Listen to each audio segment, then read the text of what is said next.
what does one do to create this damage? So attacker has a number of options, right? It could be logical, physical, right? Like through computer access or physical access.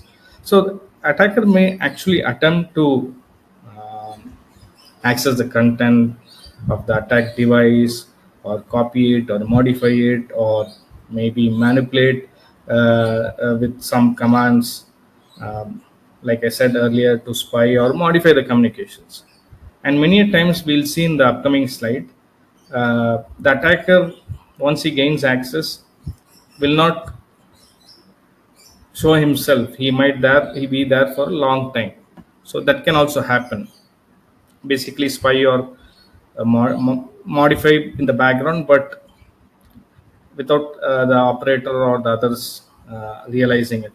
So what happens is, the recent devices use identification and authentication mechanisms, which actually control the user rights, which means that to execute some commands or access something, whoever it is, it could be a system requesting information or a human accessing it, needs to prove its identity. So when it is done, uh, they are able to get number of options, right? Like, so they are successful and they can modify and so on. But when we talk about older devices, they do not have these possibilities. Similarly, like when we talk about communication between two devices, they might use identification and authentication mechanisms.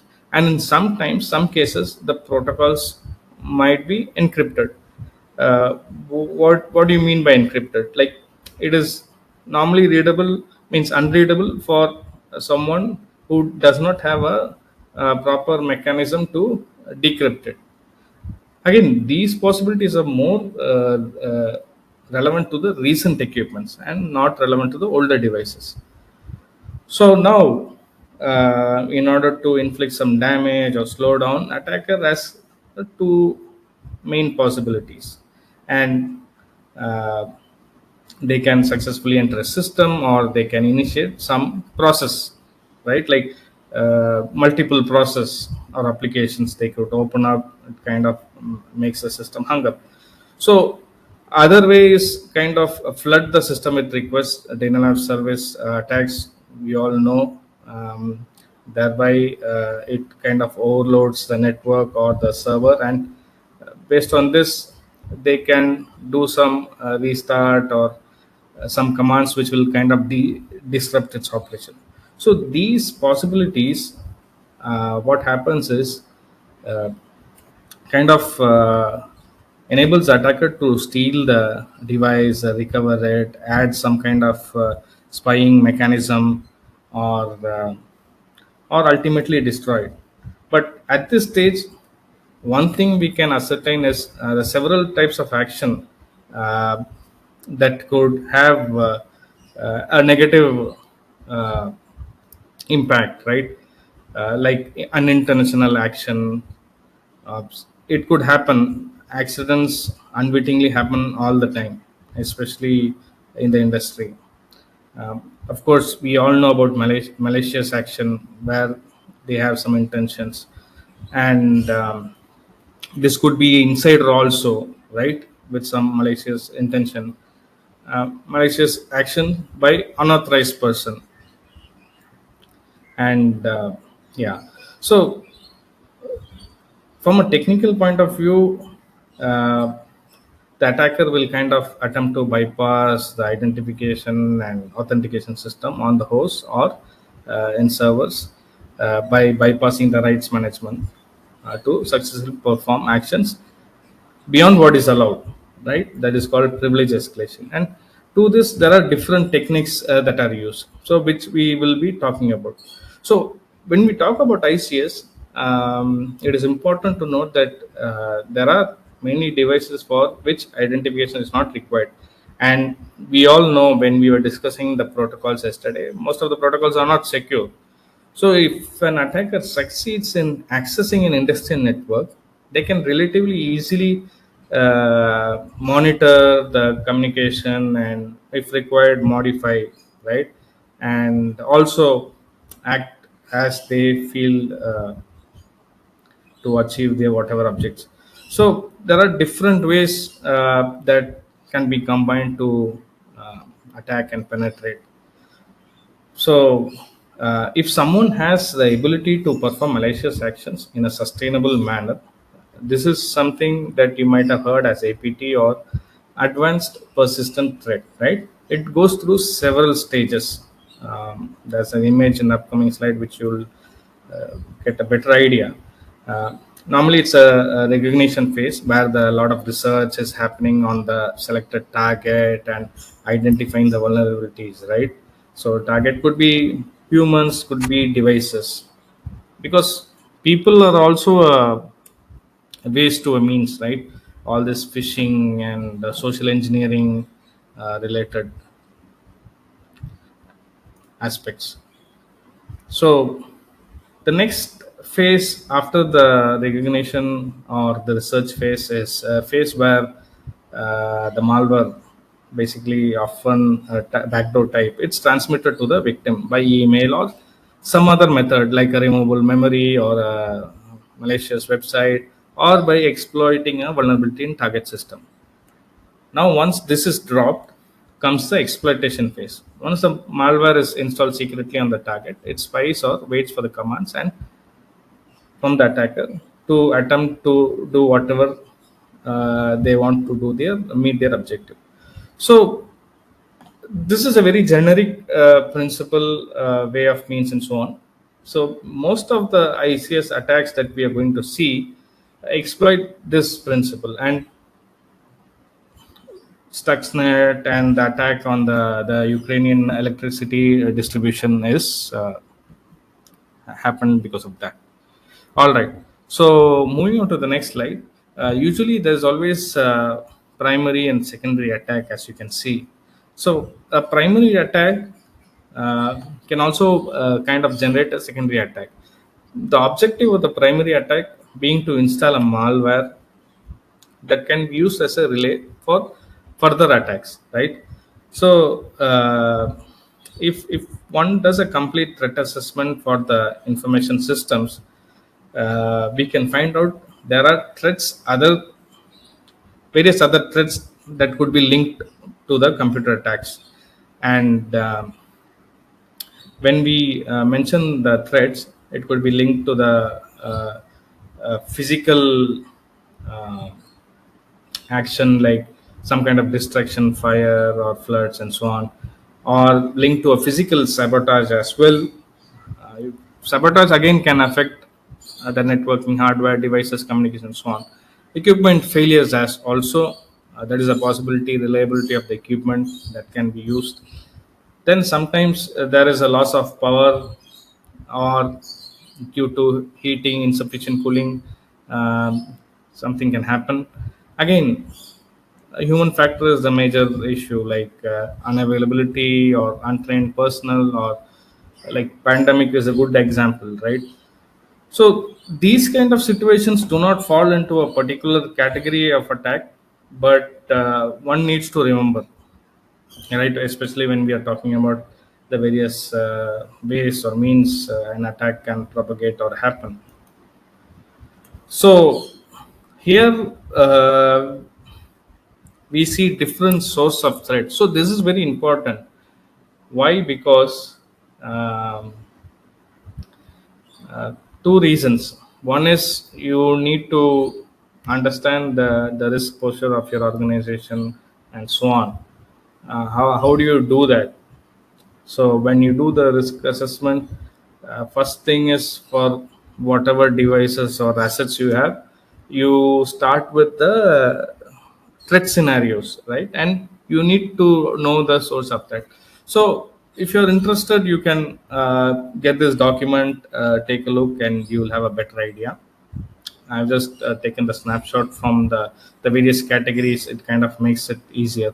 Then another reason is that um, apart from risk assessment, you you need to safeguard the system, right, from different types of attacks. So and these kind of help you to come up with scenarios and do the necessary mitigations and so on. So as we saw in the previous section, there are several categories of threat sources. So like I was saying, classification is definitely helpful, especially for risk analysis, because it helps us to identify various sources that can be systematically considered and eliminated during the risk analysis based on a priority, based on the likelihood, and so on. So based on that only we select the relevant countermeasures as well. So the classification that is provided by NIST special publication kind of shows all sources that are capable of damage to an information system. So when I say an information system, it means the computer or the OS or the servers and so on. I'm again referring to the OT systems only. So if you see all these sources, these are not human origin. So for human origin, NIST document, they have internally proposed EBIOS method. It's spelled as EBIOS method. It's developed by the French agency, which we'll see in the upcoming slide. So there's a good distinction actually between both. So when we talk about this human related origins or sources, uh, the various violations that are caused by human error without malicious intent, those that are malicious, right? There are various categories and subcategories. Like when you see that slide, you will understand. So these also need to be taken into account, right? They are also important because uh, explicitly or not, we are talking about cybersecurity, and it is very important to distinguish between internal and external threats as well, because they operate in a totally different context. And especially internal threats have kind of authorized access, right?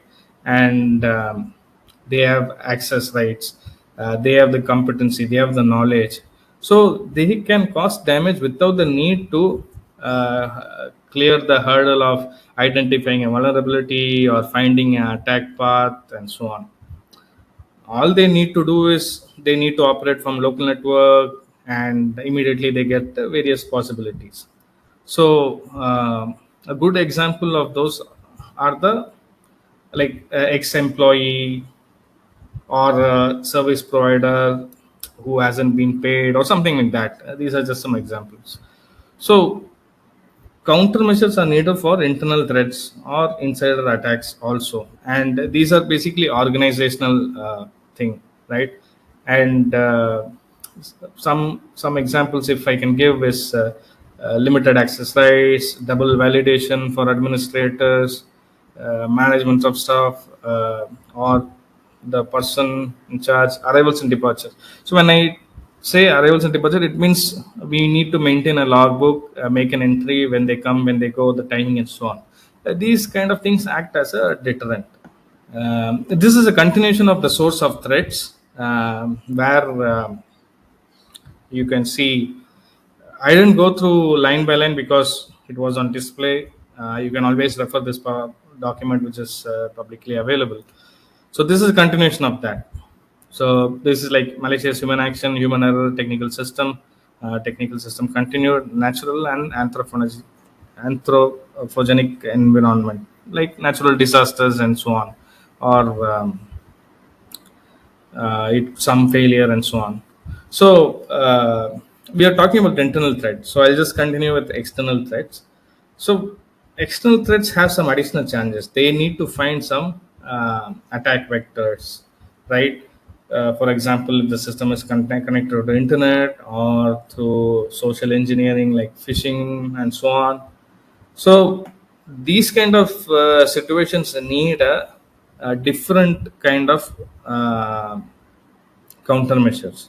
So, for example, if I say malicious people using robots that are systematically and automatically scan for vulnerabilities, right?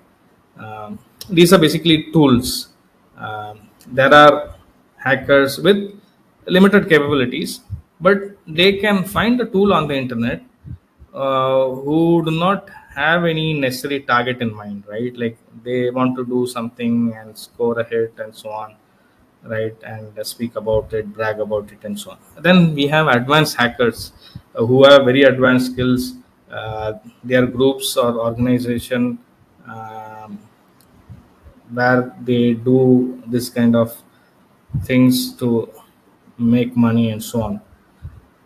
And organization with large or unlimited resources, also called as um, state actor.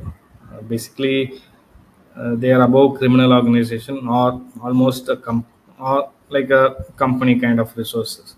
So these kind of classification are used in the context of risk analysis, and depending upon the facility or system you're assessing, this for the relevant categories are analyzed. So company to company, based on the asset systems, it will kind of differ, but one must ask who can attack it and why, right? And yeah, so continuing with the source of threat, I was talking about this E by OS. So this expression, this by pression set identification, this object is the security is a French termed methodology. It's developed and maintained by ANSSI. This is a cybersecurity regulator for France. So they have, if you see, 5 steps to identify what is the circumstantial situation, determining the context, what are the requirements, what is the risk study, uh, what are the security goals, what are the security requirements. So, like I was saying, deliberate human sources. So, this number of possibilities, or humans who are acting in an accidental manner. This happens a lot in the industry, especially in the OT industry, right? Doesn't have to be OT, IT also possible. Accidentally deleting the data or doing something, right? So non-human sources. Sometimes you click a random link or random email and it has some malicious code, which was basically uh, the person who clicked may not be the intended target, but they might access the website or something, and that's a possibility. Natural phenomenons and so on. These things are very rare, but all these are a possibility. The thing is, when we are doing a risk assessment, you need to identify various sources, and based on the priority or the risk level, that the likelihood and so on, and its consequences, you can either take it or descope it, but identifying it is always good. So um, so we were talking about all the threat sources and so on. So what are the major attack vectors? So this is something that you all should know by now, because you saw the network architecture, you saw all the different aspects of it. So what are the main attack vectors? So we all know, to carry out an attack, a threat source uses a means or a vector of an attack. So this table that you're seeing are the major attack vectors used in the OT ICS systems. So the choice of attack vector is based on how one can exploit the vulnerability that is present or inherently present. So network is always the major attack vector. Hence, we have firewall, we have security zones, and VLANs, and so on. There are different methods to mitigate that. But of course, identity and access management and so on as well. And there are a lot of other aspects that go along with it. So, not going to go in the detail, but network, physical access, uh, This is quite underrated, but this is a very important aspect as well, like CCTV, logbook, security guard, wall or perimeter fences, and so on. And of course, the control system, you might have USB ports, and that could be not only the hardware ports, but that could be logical access as well, right? Like when two applications or software are communicating, they access different logic ports and so on, and configurations and so on as well, and the communication protocols that are used to communicate between the various equipments and transmit the data. So applications, people, suppliers. So suppliers are do they do come in supply chain management. They have a different set of requirements, right? And they also could ultimately damage or cause some kind of impact to us. So they need to be considered as well. And people, of course, it's very important. That's why the reason we are having the training today is to give some awareness. And especially when someone is working in critical infrastructure, training and awareness is mandatory. Otherwise, they would not know how to act and so on. So we talked about attack vectors. We talked about threat sources. So malwares are the main categories of affecting the intended target recipient, right? So how does that happen? Virus, worms, Trojan horse, logical bomb, rootkit, spyware, backdoors, botnet, ransomware. Of lately, ransomware, there are so many different ransomwares that is floating around, and ransomware is even being provided as a service nowadays. uh, Botnet, especially in an IoT environment, it's highly possible, but it doesn't have to be in IoT. It could also happen in an OT environment. So when we take a computer, network equipment, OT, ICS, hardware, or even IoT devices, basically they are programmable with a memory containing both the data and program. So some aspects cannot be modified, but some others can be modified, right? And keeping the data stored when the power supply is interrupted, or sometimes it could get cleared when the device is switched off, and so on. So when a system is started, it kind of executes a predefined unmodifiable program that actually allows to start program located at a given address. So what the attacker can do is try to modify the memory areas and insert some kind of malicious code into the boot address, or execute this malicious code by modifying the whatever technology stack they are using. So um, in addition to this, normally those systems that are connected to TCP/IP uh, networks, right? They operate by listening to the network via logical ports, and we are talking about open ports, right? Each port is assigned a default software. For example, port 23 is listed to by telnet, and port 502 is used by modbus, and so on. Of course, telnet I'm just giving as an example, but telnet people don't use nowadays at all, especially in an OT environment. Same goes for RDP as well. If you do, probably you will get fired. So that's how people are very serious about it.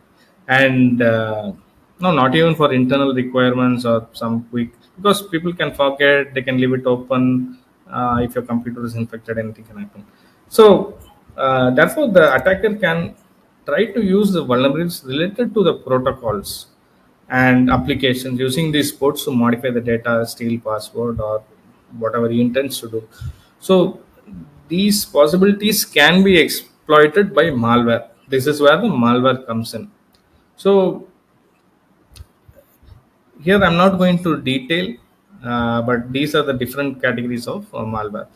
So let us speak a little bit of botnet. At least I just wanted to explain at least one category so that it could be good.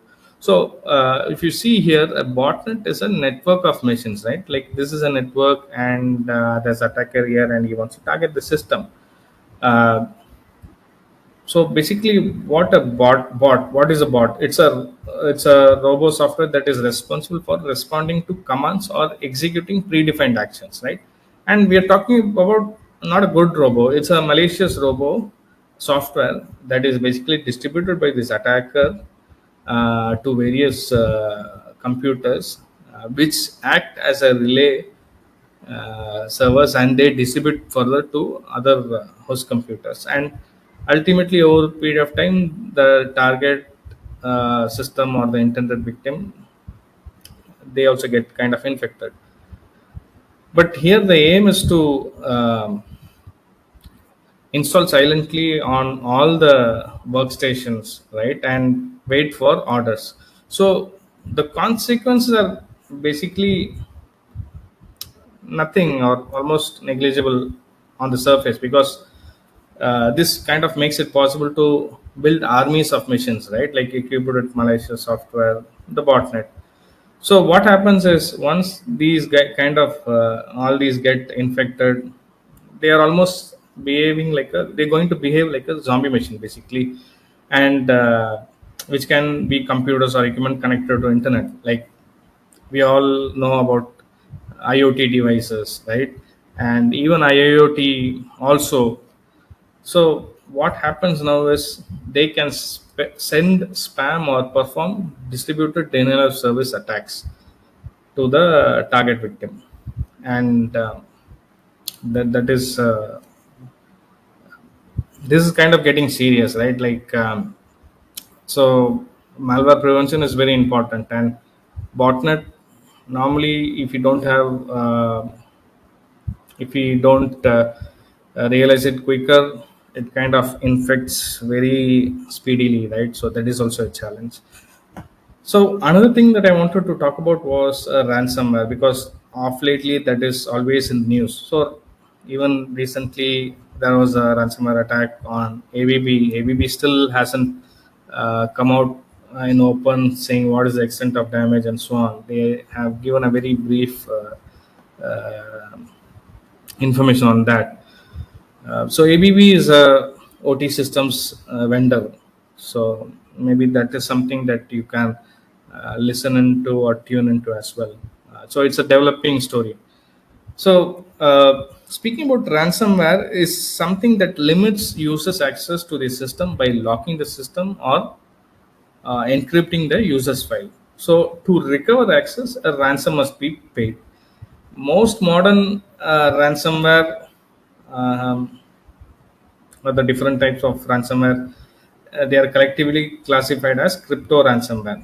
Basically, they encrypt certain types of file on infected systems and force the users to pay a ransom via anonymous online payment methods to obtain the decryption key.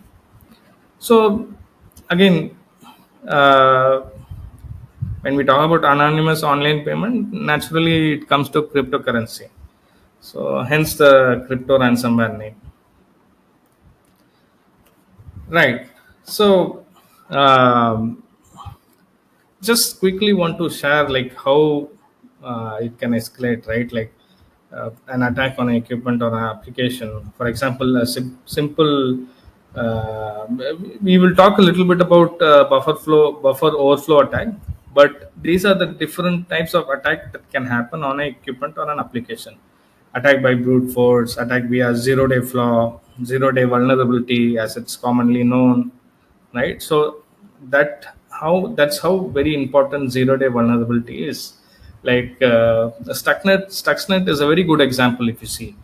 Um, um, so those were the days. Nobody would have expected something like that to happen, but it really did happen. And if you see, it exploited 3 to 4 zero-day vulnerabilities,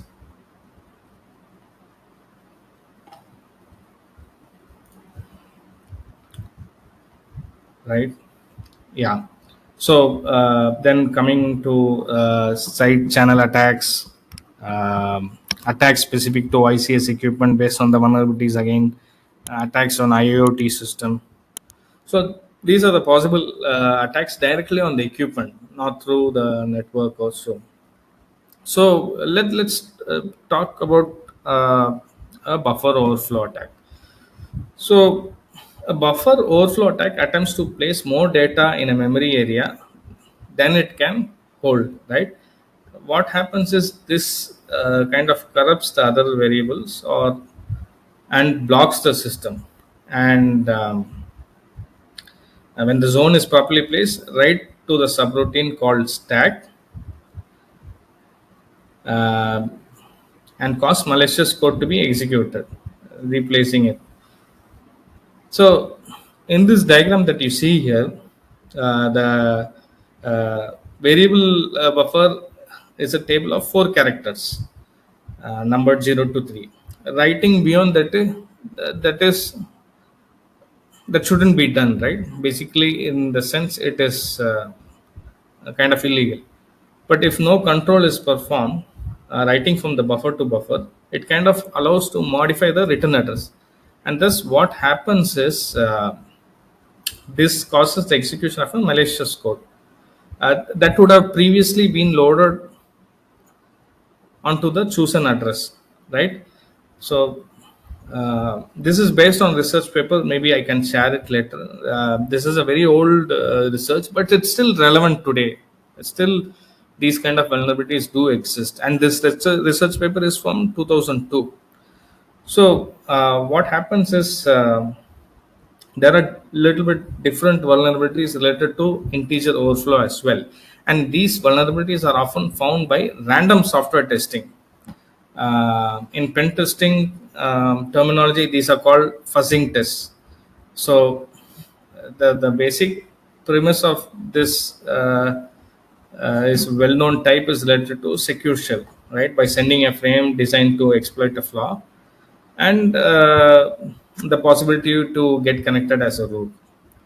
So this is actually based on a vulnerability that was identified, which you can find it in the CERT USA website. All right, so that was the attack on the equipment,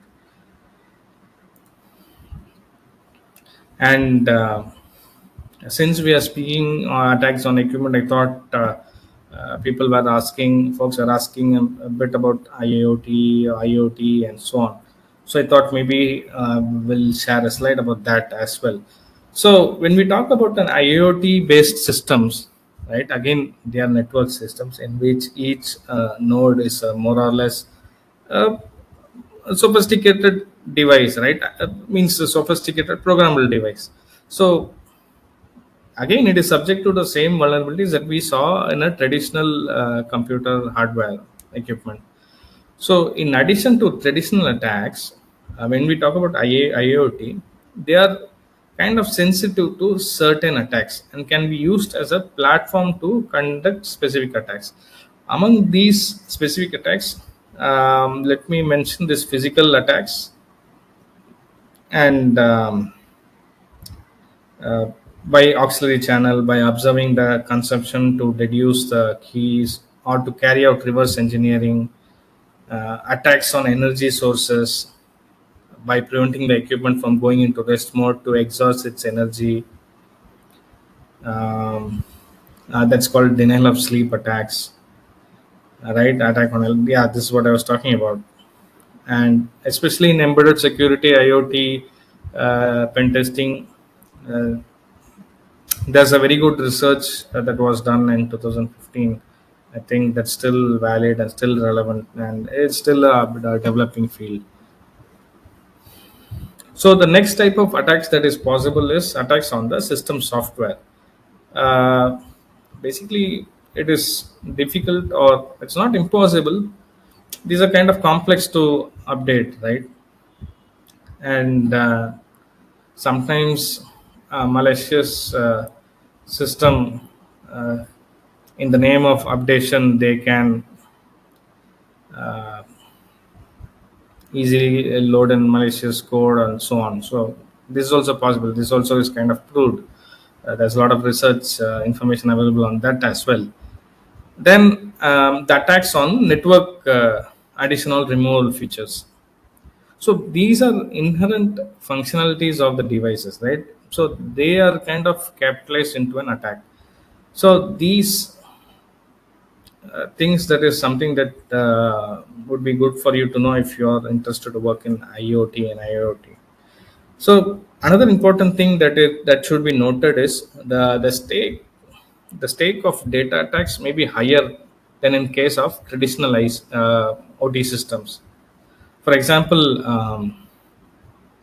there could be attacks aimed at recovering data. Uh, Basically, whatever data that is being transmitted, processed, or communicated right through various network of IoT or IIoT, they can try to understand the organizational activities, or what a company or the individual is doing, and so on, right? So based on that information, some deduction can be done uh, in terms of what are the materials consumption, etc., etc. So again, this opens up a lot of possibilities. So um, uh, in a similar manner, attacks can happen uh, at modifying the data that is transmitted also, in order to defraud something, like for example electricity meters, right? There was some research and very famous thing that people actually did that, and finally they got caught. So when we talk about IoT equipment, they can in themselves be used in attack platform because of their large number and dispersed nature. They themselves are a significant threat if they are corrupted. So once they are corrupt, you can easily make them as a bot, right? And you can carry out DOS attacks and so on. Another way is to uh, overwhelm the local communication systems. It could be radio, Wi-Fi, and so on. So, in more traditional attacks on IoT devices, malware basically attempts to modify the firmware or insert some kind of malicious code at the boot time.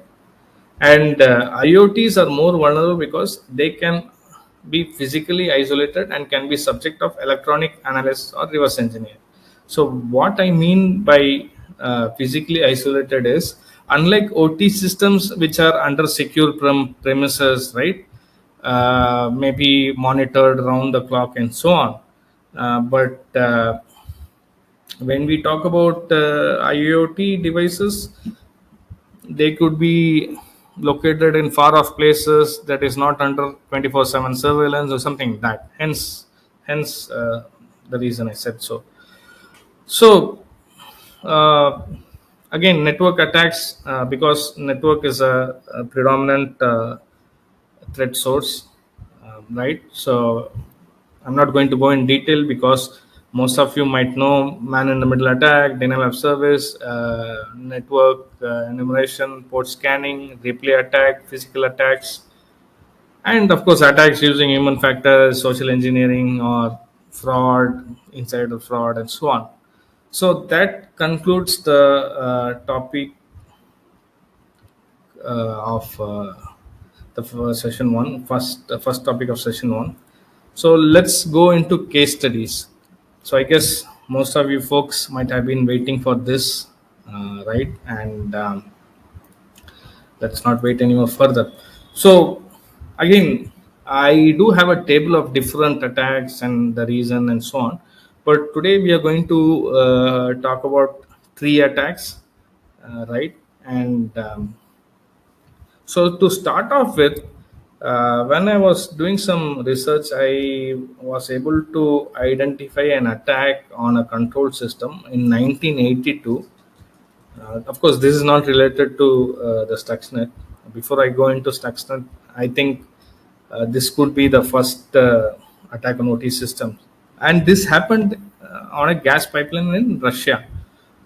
So, Trojan horse was introduced into the SCADA system, which caused the pipeline to explode. The exact modalities and how it happened, I'm also not sure. I couldn't get the details. But because this happened in 1982, that again is something very interesting. Not sure how exactly they were able to do that. right?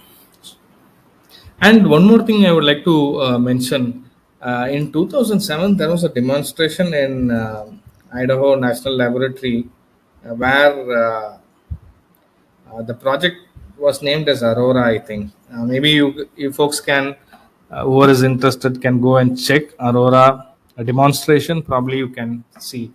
Maybe some people might know on our session today. So this was basically a demonstration. It was not an attack in itself. So the idea was to demonstrate how a cyber attack could destroy the physical components of a power grid.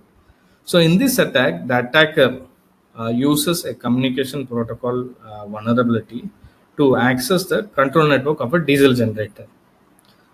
Um, so this kind of enables or allows the attacker to run a malicious computer program with the intention of doing some maloperation in the electrical panels. Remember, I saw a photo yesterday for the electrical distribution panel. So this malicious code, was supposed to open a circuit breaker, wait for the generator to desynchronize. When I say desynchronize, it's a terminology in the OT industry, especially those in the power industry might know. There are multiple generators and they are synchronized, right? So the attacker desynchronizes, immediately closes the circuit breaker. So in such a situation, because of such actions carried out so fast enough, that there's actually in such kind of systems there's also a protection system. Basically, when something goes wrong, if it is not intended working as intended, or if some parameters are not reflecting the correct values, then the safety system kicks in. But because it was happening so fast enough, the protection system didn't detect the problem. So what happened, this led the, I'm not going to too much details, but this led the diesel engine, right? Diesel engine, uh, it's a diesel engine driven generator to produce power. So this kind of makes the diesel engine rotate faster, and over a period of time, you can see it explodes. And this video, you can still see it. I'm not sure if it's there in their website. The laboratory, it's called INL, or Idaho National Laboratory. Since most of the electrical network equipment uses this type of communication protocol, the whole idea was to highlight a vulnerability and what are the consequences and catastrophe that can happen, right? So after a few years, around 2010-11, this kind of raised a lot of eyebrows when it happened, and this was a major attack on a industrial control system. Till then, nothing of that significant. Of course, there are a lot of viruses and malware, Trojan horse, and so on, but nothing of this kind. So, Stuxnet was a computer worm that was developed to slow down Iran's nuclear program, right? That was the objective. So, it is specifically targets the PLC, which was used in the centrifuges, which actually separates the nuclear materials for the uranium enrichment purposes. It would have allowed the destruction of 20% production capacity. Again, see, we do not know the true nature of the damage and so on, but it did inflict some kind of damage. But from my understanding, from what I know, Iran themselves were using black market equipment or decommissioned old equipment that had various other issues, so that could have possibly contributed to this as well. So if you see, the principle of Stuxnet operation is, on the one hand, to propagate between machines of different Windows systems, and When it reaches a control system hardware like a PLC of a certain type, a make and model, that one needs to keep in mind, right? So it executes a simple program that modifies the programming instruction that is sent to the PLC, especially when it is transmitted. So this modification alters the behavior of the control system and degrades the centrifuges controlled by untimely and hidden speed variations. When you see on the HMI, everything would look normal, right? Of course, this can be mitigated with various ways, but unfortunately, the OT cybersecurity controls, of course, at that time, nobody did any kind of protection or hardening, right? And nobody even would have thought in their dreams to. So when we talk in more detail, Stuxnet basically introduced into target environment via USB drive. And what I understand is this: there are tons of USB drive thrown around, right? Like, see, long back, even now, we get this free USB at conferences and events and so on. So when somebody used this infected USB in their system, which was not related to the target and so on, the worm basically spread across multiple computer networks using different, not one vulnerability, but several vulnerabilities. So let's see what they are. It replicates itself via removable devices exploiting a vulnerability, allowing automatic execution via LNK slash PI files. So this was one vulnerability. It spreads in a local network via vulnerability in the Windows spooler or the print queue manager, which allows the remote code execution. Nobody would have thought so. People who are behind this, maybe a huge team, they thought through in detail, right? And the third one is spreading via SMB. Basically, it's a shared file access system which we commonly use, and it kind of exploited a procedure called remote code execution. Sorry, remote procedure call, uh, which actually executes code of the Microsoft Windows server service. Once installed in a workstation, and if this workstation runs the step 7 PLC development environment, right? So when we are talking about all this control system hardware, uh, it needs some kind of logic programming need to be done. So there is a specialized software tool that is provided by the vendor, with which we normally program. And since the workstation was infected, automatically the Stuxnet modifies the library that communicates with the PLC. So, in turn, it added the malicious code to the send program, and whatever that was received was hidden. And here you can see how normal communications happen between a step 7 and a Siemens PLC, right? A request code block, and it's read that this programming is done, then it is stored in the PLC, then it's acknowledged, and this is how it looks basically when you test it. But when we talk about Stuxnet hijacking the communication between step 7 software and the Siemens PLC, you could see this being executed, right? This is the malware, but it is renamed to as this, so that people do not identify that. And this is so subtle that you could easily miss it, unless you don't know what you're looking for, right? And this is exactly what happened. So this is a targeted cyber physical attack. This is not just a cyber attack, but a cyber physical attack at specific unique target. And we all know what the objective was and so on. So if you want to read more on it, please do. There are various research papers on that.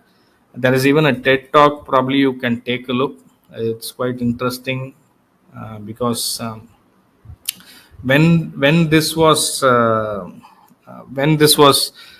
found in the internet, people thought it was a simple malware, right? Then people deconstructed it and understood what are the possibilities and what are the vulnerabilities is exploited and so on. So it is really interesting to see the amount of work that has gone into develop this.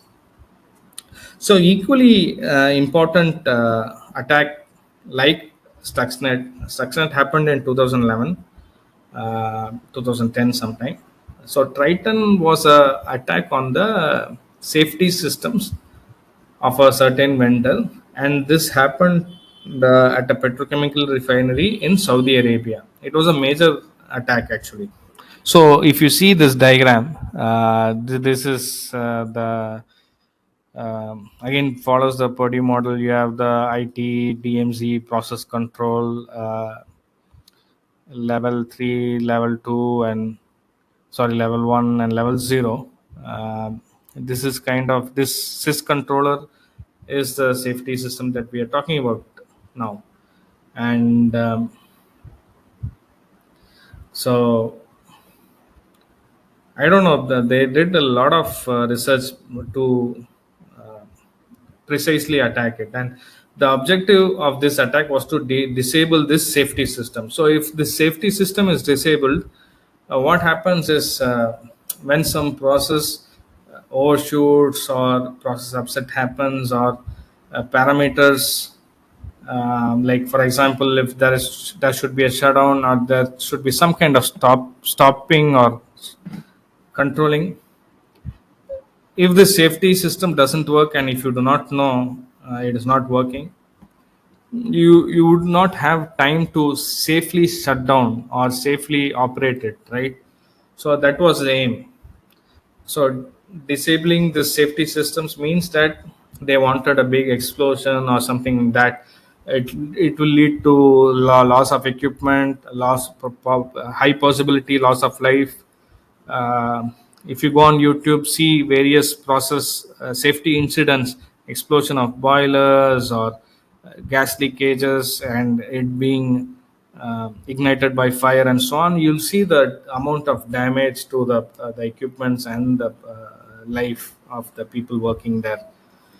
So from this situation, it was possible either to shut down the unit or allow the facility to go in a very dangerous state of operation. So in case of a processor, normally either by accident or caused by another attack, the consequence could have been very dramatic.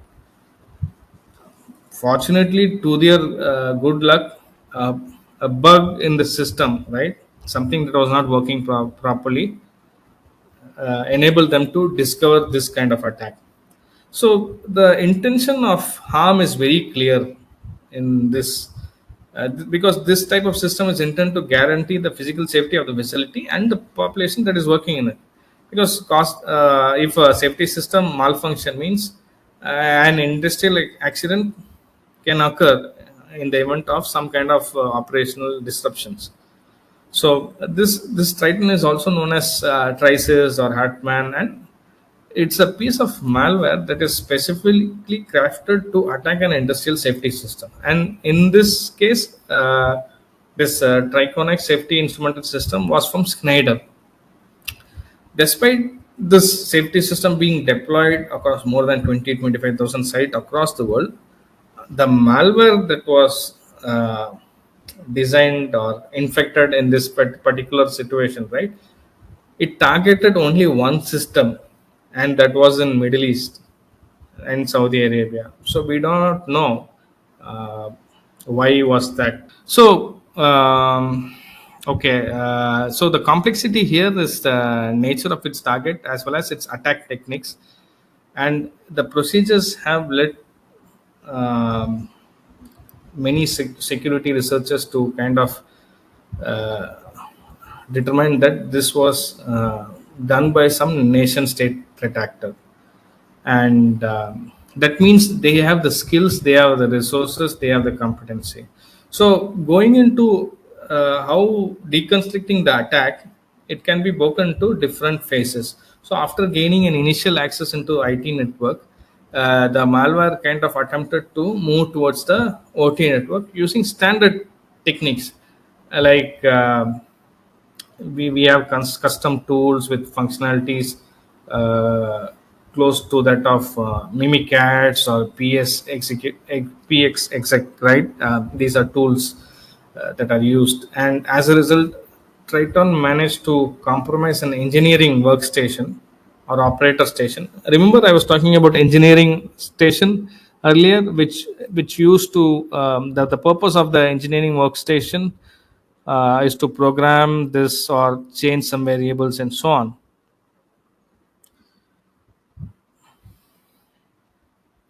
So from this compromised engineering workstation, the Triton was able to launch a dropper or the executable file with the aim of delivering a backdoor files to the PLC or the controller.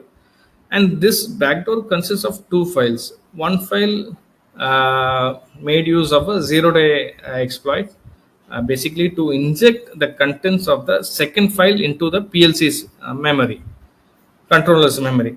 So subsequently, the attackers had total control of the target. So this was stage by stage. So in the final phase, the attackers' aim was to take control and manipulate the device, leading to concrete effects on the safety systems of the physical installation. However, uh, fortunately for the facility, this phase did not happen because the associated resources was not identified. And because of a handling error in the target system, it kind of forced into a fail-safe mode.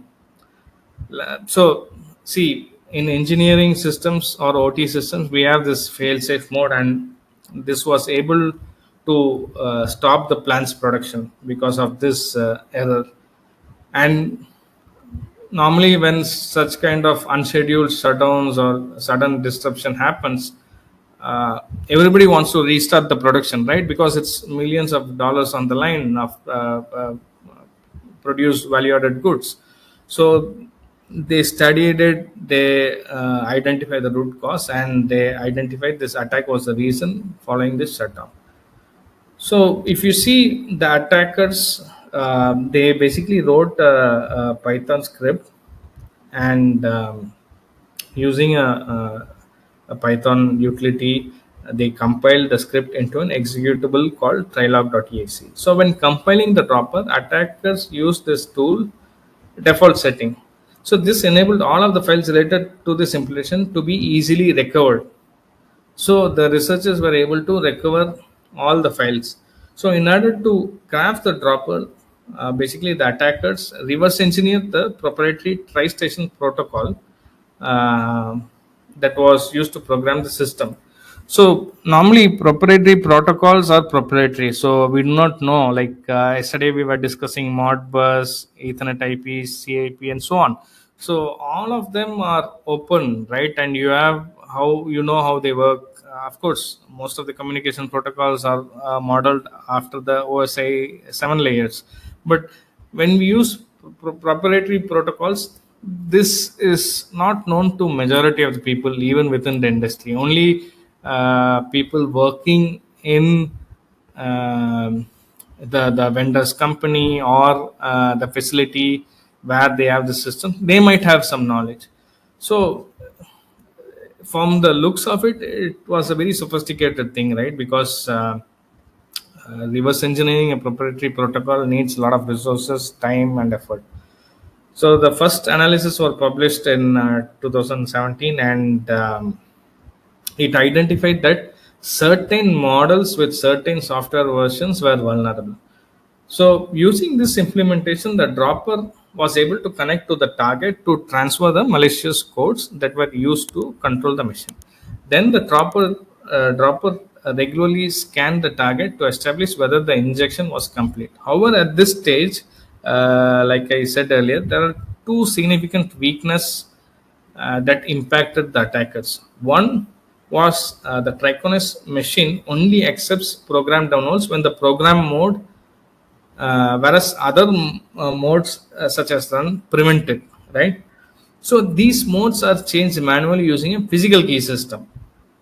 And the second was the injected code is not persistent. For example, the code is deleted when downloading a new program.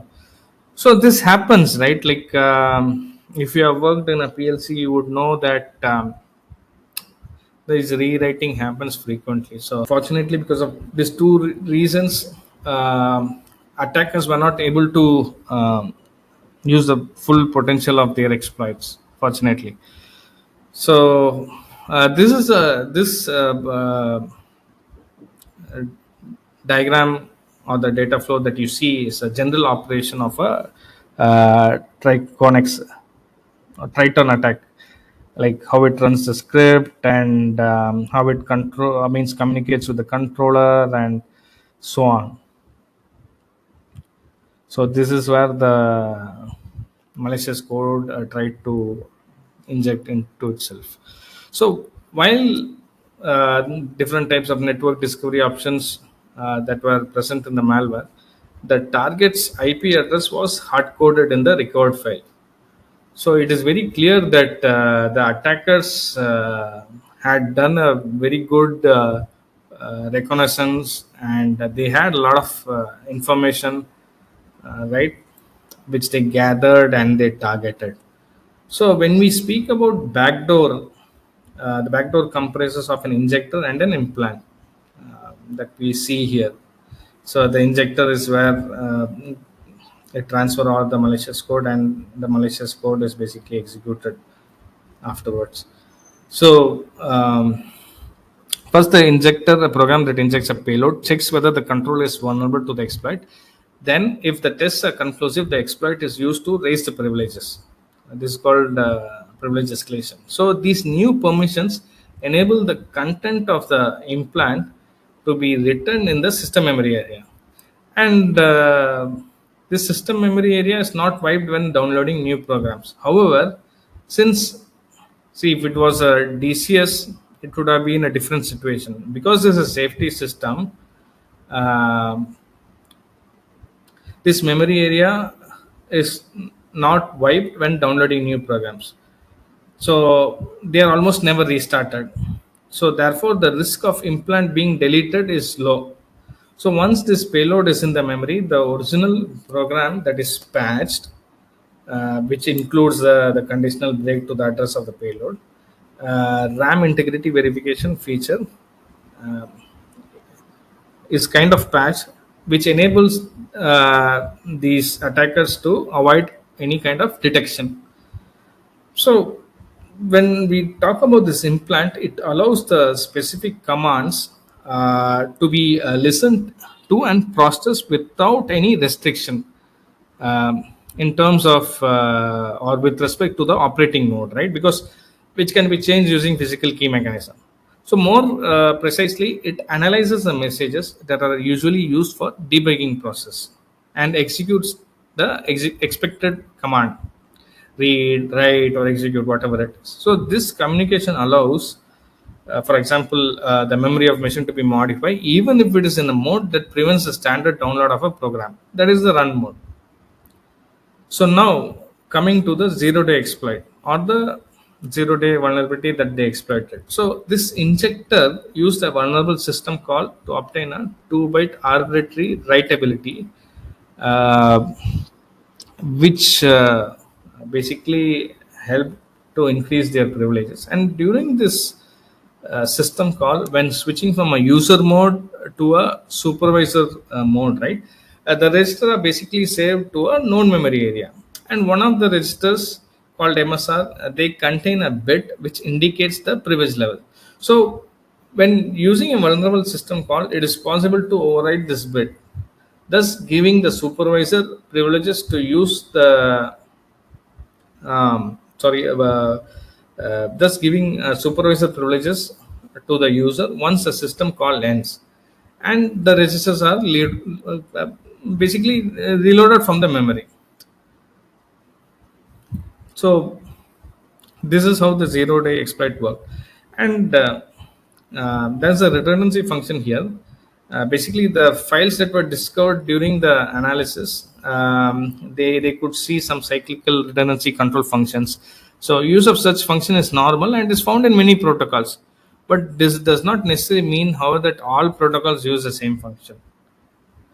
So there are various functions related to different protocols, right? And that were identified when analyzing the file. So we do not know, while not every single function was useful during the attack. This basically demonstrates or explains that the attackers were, maybe they were planning or could target other types of machines or industrial systems. So they developed this concept for other protocols and other hardware also.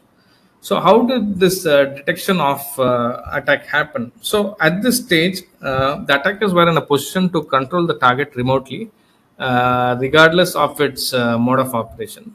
However, because any potential physical consequences were observed, right? Like I was saying, the system went to in a safe mode, or if we use the right terminology, a fail-safe state. It's inherently designed. When we design the OT systems, we also design a fails safe mechanisms as well. So this behavior resulted in a shutdown to the surprise of the production line, and finally they discovered the reason behind this shutdown. That was the attack. So because of this shutdown, we, to this day, we do not know what was the aim of the attackers, right? Like, the triggering of the safe mode was basically linked to the handling error of the machine. And normally this might occur, for instance, when writing in the incorrect memory area. And various analysis by the researchers have shown that uh, attackers had some difficulty or challenges implementing and handling the tri-station protocol. That the reason, because this is a proprietary protocol, and they might have got some access of some proprietary or confidential information about the protocol, right? And but still, without practice or without specialized knowledge, you wouldn't know what are the features or functionality.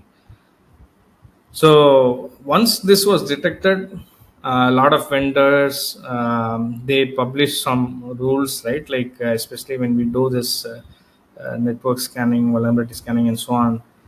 People normally use NOT, right? That can detect all the malware traffic, malicious traffic that is incoming, and they kind of enable their firewalls to detect that, and also their applications. However, whatever each vendor does or doesn't, there's always a possibility that they would not use the same methodology. They might change something, and whatever rules that the hardware vendors develop, they could still miss it. So in this kind of situation, it is very necessary to analyze the UDP communications on port 1502, right? And different products can basically analyze the communications over this proprietary protocol to detect any kind of anomalies that basically identify the potential attacks. So that's one possibility. It's basically just for detection. It cannot be 100% foolproof, but something is better than nothing. So this is all about Triton. So Stuxnet and Triton, to this day, defined um, how we look at OT cybersecurity, and they brought in huge CF change. And in spite of all that, there are various other events that happened in the next slide, which we will see. So this attack that I'm going to talk about is uh, sorry. On an IoT device that famously happened again in 2016. It was Philips brand. I'm not sure if you heard about it, but these were very early days, right? Like when all these smart devices started to appear, and you might have seen videos and so on. I have I have shared the research publication that you can take a look. It's very interesting. The way the attackers did. manipulate and experimented with it. Of course, the patch was given by Philips, the manufacturer, but if it once it is infected, then even if you patch, it may not work as intended. But you can always also search Zigbee while driving on YouTube. You can see some interesting videos. So let's see how this attack happened, right? So um, at a IoT level, this is predominantly the most famous. It's not exactly an attack per se, because this was just a demonstration of an attack, and this was basically carried out by researchers who were uh, successful in taking control of the network of connected bulbs, and these bulbs were connected via Zigbee network. Multiple bulbs connected via Zigbee. Zigbee is a communication protocol which we didn't discuss yesterday, but this protocol is predominantly for home automation, smart devices, right, for the consumer industry. And these researchers, they were able to remotely control the intensity or the color of light they emit and so on. So it was a significant security breach.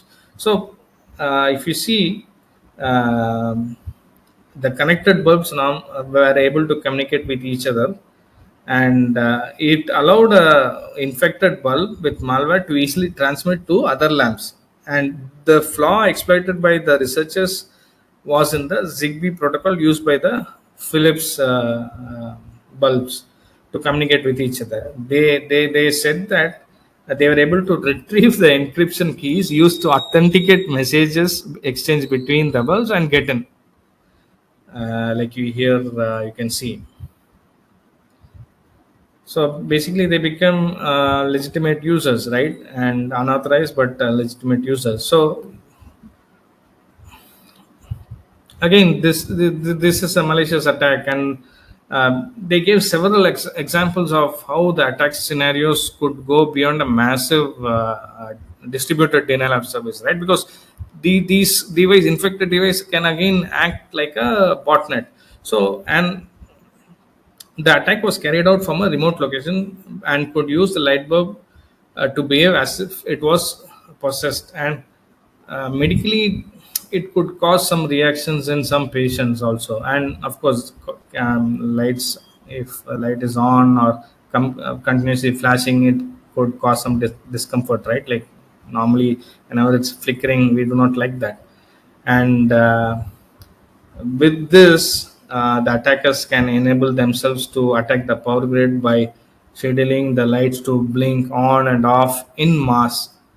And this kind of creates anarchy, creates chaos, right? It kind of creates sudden changes in the power and consumption. And this kind of fluctuation, when we are talking about thousands and hundred thousands of bulbs, can cause a massive disturbance in the grid, and the grid might fail. It's a possibility which we do not know, but it's still a possibility. So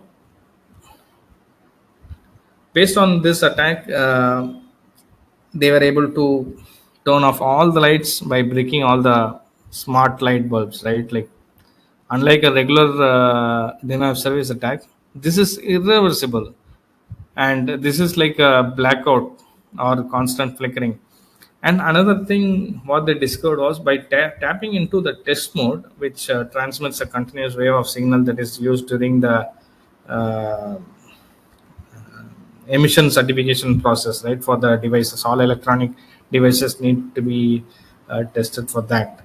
And they could use that radio waves to jam Wi-Fi and other similar things. And based on this, they were also possible to perform specific denial of service attacks against specific devices or protocol. This is where it gets interesting. So they were able to abuse the bulb as they saw fit. And One can also use this for espionage. Just think about it, like using infected lights to create convert channels for purpose of exfiltrating and infiltrating data, right? That is very interesting. There's high possibility also. And so to demonstrate the risk, they did something called war driving on wall flying. So I'm not going to do speak more on that. You can possibly search on the internet and find out. So finally, they concluded that this will not be the first or the last bug, and there could be other vulnerabilities within the protocol or way it's implemented in the device, or the inherent issues within the device also, right? And the root cause of the issue here is encryption. The encryption was basically just not enough, and that is one of the challenges. So if you're interested, you can read more on that. So that was the three attacks, two very famous, and one attack on the IoT device. So what are the other well-known attacks? Uh, this happened very recently. We do not know who or where. That information is confidential. But this was an alert issued by the CERT team that there was a attack on our infrastructure, and some kind of information was exfiltrated, right? And it happened in 2018. This breaker bot attacks and deactivation of objects. Triton, which we discussed, attack on safety instrumented system security and automatons. It's basically automations. I think that's a spelling mistake. Triconex is the name of the hardware. Using a remote access Trojan or a RAT. So, consequence shutdown of the installation, potential industrial disaster, and so on. And this attack is particularly very interesting because WannaCry was so popular in its day that it infected so many companies, and this was a massive attack. So inherently, this is not an attack on the OT systems in itself, but it was attack on the IT systems, thereby um, almost disabling all the major systems and workstations, right? Like many workstations were affected, many companies across the world. Um, and it led to production shutdowns. This, like WannaCry, Petea was another very famous attack, and this attack was not directly on the facility, but through an intermediate um, company who provided accounting software solutions, right? And through their servers, this malware was spread across to whoever was using this accounting software. So this again led to huge losses and shutdowns and so on. So Philips lamp, of course, we saw that it was not an attack, but it was a demonstration of the real scale possibilities of what can happen based on that vulnerability. And Mirai again, uh, this was popular in its time because the way how uh, they kind of infected and attacked, right? So uh, this was again not directly into OT systems, but it did have an impact. And this building attack is basically today's modern buildings use building management system or building automation control systems, where there are various things: heating, cooling, ventilation, access, lighting, and so many other things, right? So the loss of heating, so discomfort, and people can get health issues and so on. So black energy is a very another very famous uh, attack that kind of resulted in a power outage, and we did not discuss this. I was planning to do that, but then there would be lack of time. So what happened was, um, unlike Triton or Stuxnet, this was through a phishing email, right? Someone downloaded some Trojan unknowingly, and it infected the system. And these people were in it for almost more than a year. They monitored every move. They did some modifications in the HMI and so on, and they had full access to it. Fortunately, uh, the good thing about this is people who are physically present when they realized what was happening, because they were seeing in front of their screens the mouse cursors moving and a lot of menus being opened and closing and so on. So they had to disconnect the computers from the connection from the network. And but again, this infected a lot of the power distribution companies, more than 5 or 6, and it resulted in power outage and so on. So the power supply was affected.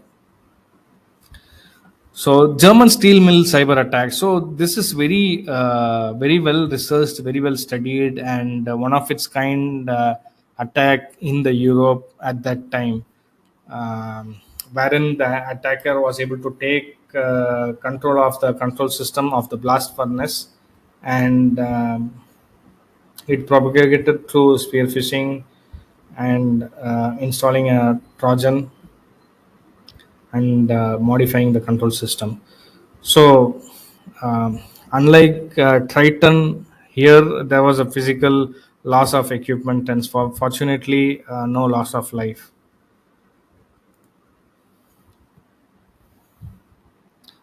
Um, Dragonfly, sandworm, they are also some well-known thing. But if you see, they all exploited some vulnerability, again infected the control systems.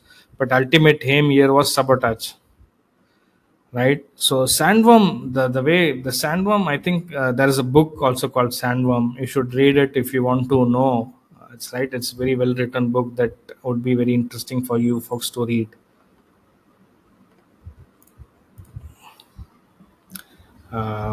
Yeah, then we have this night dragon, which again is uh, very interesting in how they were able to exfiltrate some confidential data from the system. It didn't impact in any physical consequences or sabotage, but upon research, it was identified that they were able to get some data. Duku, again something similar, but the code was similar to Stuxnet. We all know Stuxnet. It resulted in degradation of centrifuge. It didn't cause some major loss. It just set back the nuclear program. And this is a pipeline attack. It stopped the production. And this was the one that I spoke to you about earlier. The first well-known attack on a control system, resulting in a gas pipeline explosion. All right. So these 20, 25 odd are the most well-known major attacks. Of course, majority of these attacks resulted in some kind of infecting of control system and failure of control system, or data theft or sabotage and so on. But there are many other attacks which directly or indirectly affected, but not as popular. This, but if you see the threat landscape reports, or if you see the US CERT alerts, right? Probably you can see a lot more statistics on the attacks.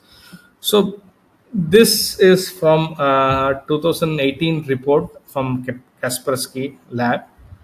Um, it's a bit old, but whatever it says is still very relevant. So this sectors affected by attacks is based on 2017 data. As you can see, all these are different industrial sectors that we saw in the very first day one, session one, right? Like chemical, nuclear, energy, transportation, critical manufacturing, and so on. So what is the percentage? So this table that you see here on the right side, it presents the most frequent attacks, and this was identified by German Federal Office for Information Security in 2016. It should also be noted that majority of the attacks that happened started with uh, social engineering or human factor, right? And they are always the weakest link. They are still the weakest link. So, training and creating awareness about not opening. Sometimes the email or the website could be 100%, 200% genuine, but you should always second guess. If you are receiving something out of ordinary, you should always have this Spider-Man's kind of sensation, right? Like this sixth sense, and choose not to fall into the human urges and click it. Don't do that. Your mobile, your laptop, office laptop, and so on. If you see top 10 2014, top 10 2016, it's almost mirror image. And if you see 2023, I'm not sure. I don't know if someone has done a research, but like I said, take out the threat landscape reports from different vendors like Dragos, Nozomi, Clarity. Almost every vendor has. You can read one, read two, side by side. But whenever you read this threat landscape, take it with a pinch of salt, because usually all these vendors always exaggerate a bit, right? So that is also there. And based on the research by the German ministry, it is understood that 55% of these attacks is driven by advanced persistence threats. That means some very highly capable organization or nation state is sponsoring that kind of attacks. So that was about the major attacks on industrial control systems. So it is around 7:40 now. Let me finish this module and maybe we can go for a break. Yes, Tata Power Grid, they had a ransomware attack last year that happened. So let's talk about OT cybersecurity controls, right? And when we speak about controls, this is something I wanted to share. People are still divided on it, but in safety industry, this is something very well known. Swiss cheese model, or also called as defenses, barriers, and safeguards. So, according to this metaphor, in a complex system, see, whenever we have a complex system, there are always issues that might come up. But in an industrial environment, in OT systems, we when we design, we should avoid making it unnecessarily complex. But if it is a complex system, how do we prevent all the hazards? So hazards can be prevented from causing human losses by a series of barriers, right? See, originally this Swiss cheese model developed for occupational safety. So if a person needs to work safely, um, what are the steps that needs to be taken, right? Like you need to have an awareness about the facility. You need to know what are the safe working conditions for the job, what are the right tools that is needed, where the personal protective elements like the safety helmet, goggles, coveralls, that is fire resistant or fire retardant, and so on, safety boots, and so on. Similarly, when we speak about cybersecurity, right? So every barrier or every defense or every design inherently has some kind of weakness or holes. This could be for various reasons. Maybe incorrect operation. We saw different types of threats, right? Knowingly, unknowingly, or intentionally, right? So this is similar to this Swiss cheese. So if you have seen Swiss cheese, you might have seen the Swiss cheese with a lot of holes, right? If you stack these different cheese blocks together, there there may be a lot of holes in different slices of this cheese, but there may not be one continuous line of holes where you can put your finger or put a stick through it. So hence we call this Swiss cheese model, right? Because of the similarity. So what it says is, when these weaknesses are in constant, that is holes open and close at random, thereby you create barriers. So the more layer of defense, the less likely an attack is likely to succeed, right? So you have the safety management system or cybersecurity management system, then you do regular audit, you do assessment at a policy procedural level, you do training, awareness. Then at a system level, you have some network devices that basically limit malicious traffic at a stop. All these are malwares, virus attackers, threats, and so on. Then all unnecessary information is filtered. This training and policies that I said earlier, that can actually help reduce then vulnerabilities that you need to patch. Then you have endpoint protection also, that is important as well, especially moving from one network to network. Then irrespective of all that, there's possibility that data might get lost or it cannot be recovered, so you need backup systems, backup and recovery for the business to continue. Or if there is an explosion, it doesn't mean that you don't know where to start.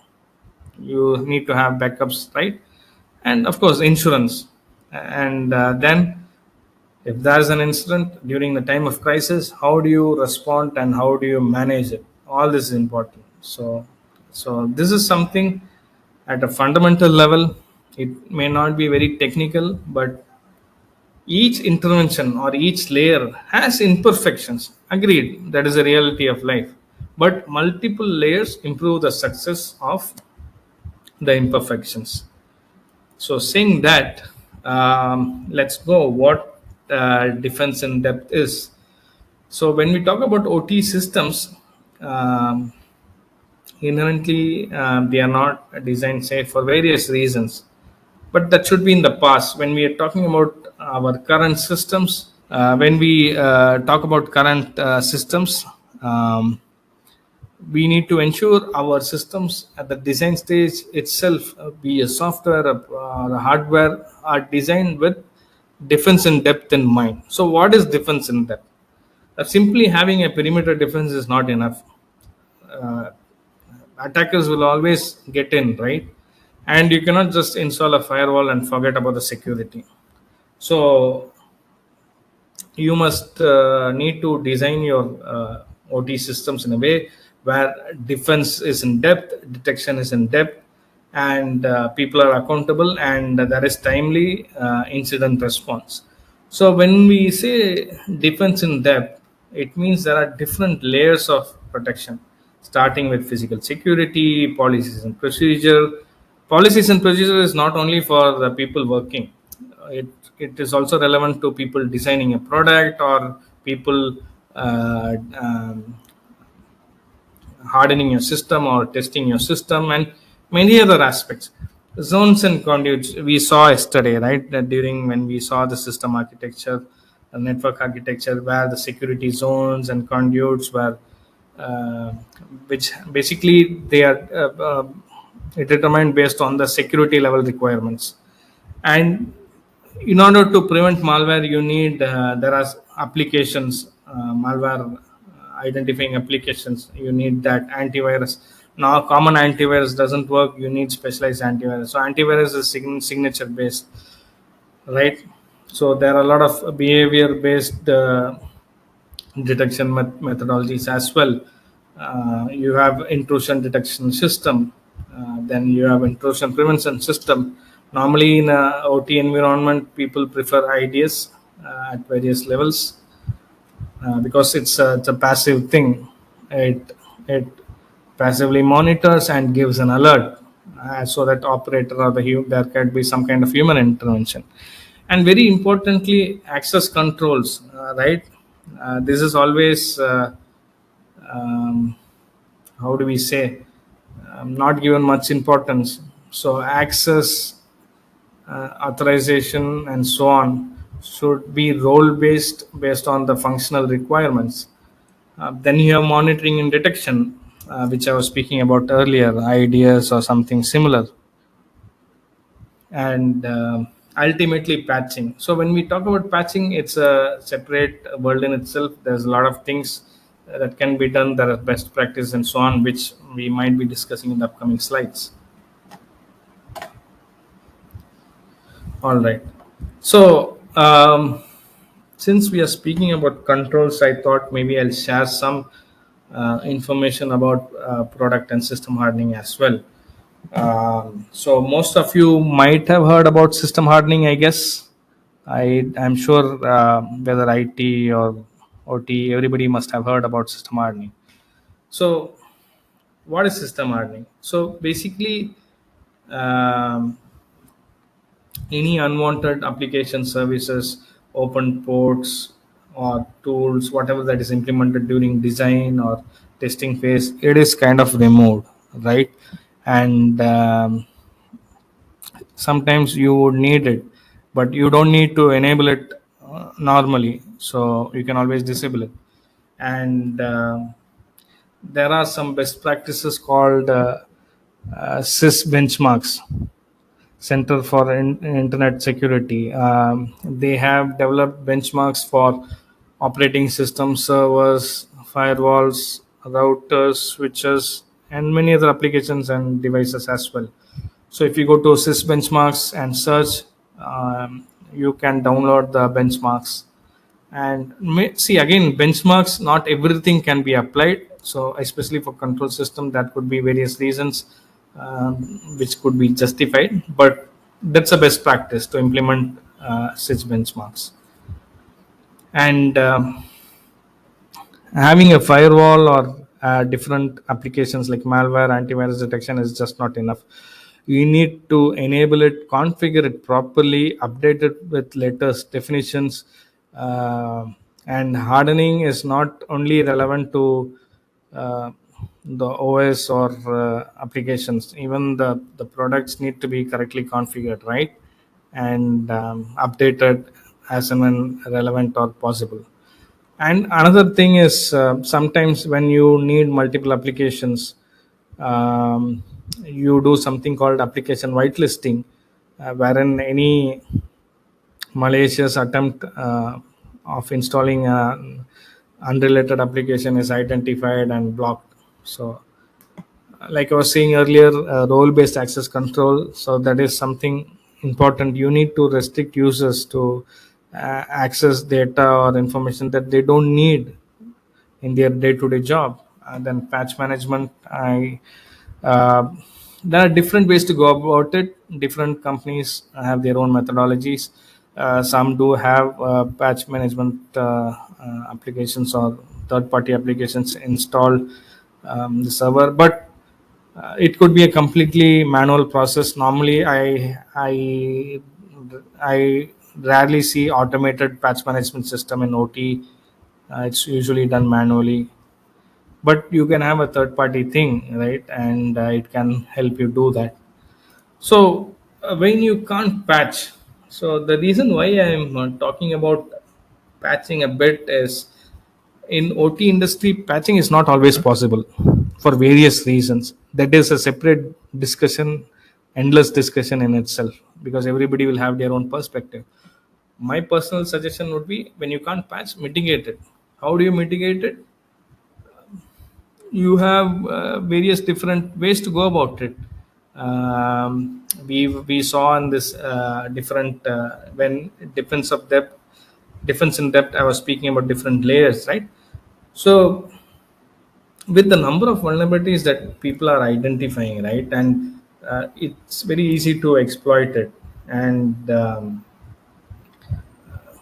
sometimes when OT systems, you cannot patch it as you like, and there are various challenges towards it. So you need to have some strategy. Like in OT systems, they follow this thing. If it's very critical, then it it is high priority. If see this identifying high priority, medium priority, or low priority is done on the basis of the risk assessment that is done. And 62443 has a very good document on it that gives the most comprehensive knowledge or guidelines for you to do it.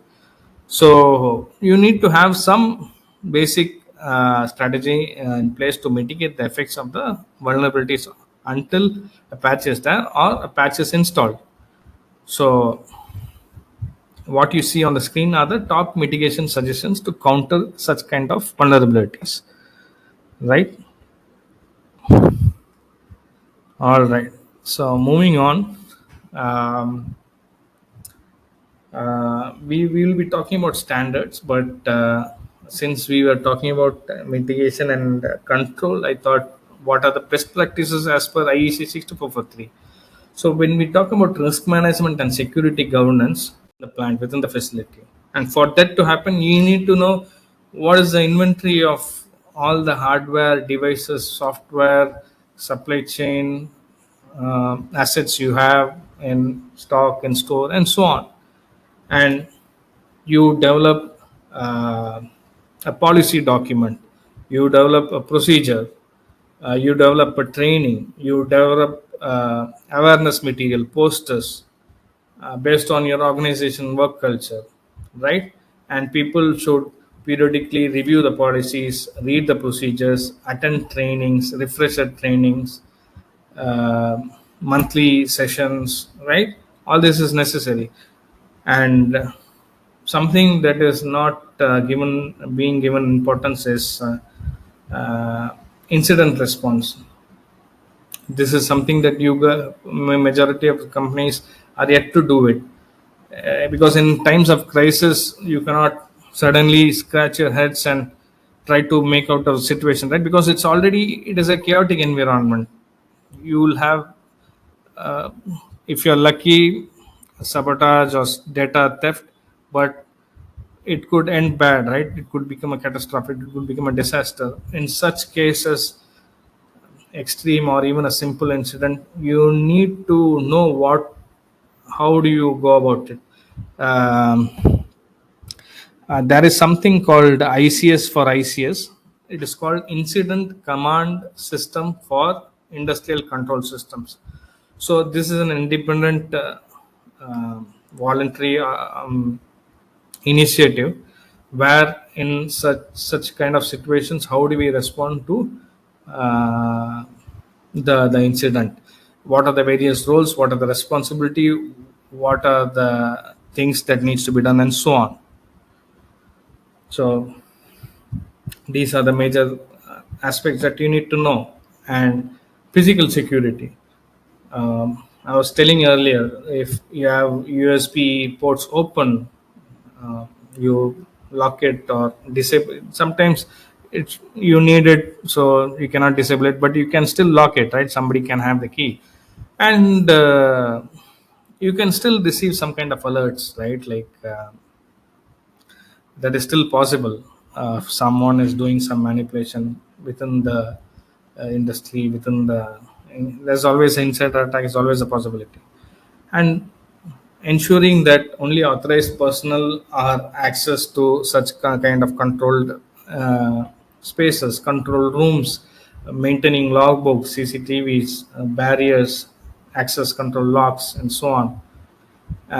Then, of course, multi-factor authentication. It is not always possible. In certain systems, it's not possible.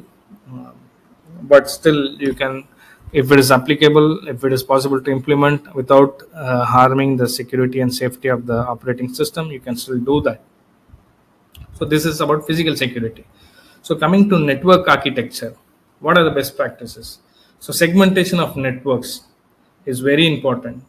You need to identify different zones based on the security classification, and so that if one area is affected, it doesn't affect others. And usually in any network architecture that is prepared, there should be multiple layers, right? The most critical components, hardware or software, needs to be the most secure and reliable layer of all. So that is something that you need to take care of. And um, one-way communication diodes, or um, this basically, it's unilateral, right? Like there's only one way access, either internal or external. So based on application, it may not be relevant to all cases. In certain cases where you just need to send out data, you can have a data diode, and this data diode prevents any kind of external access. But if you have two data diodes, one for internal, one for external, it defeats the whole purpose of it. So you need to carefully determine what you need and take care of the protection. And demilitarized zone. This is something majority of the people know, because you folks have seen the Purdue model being applied.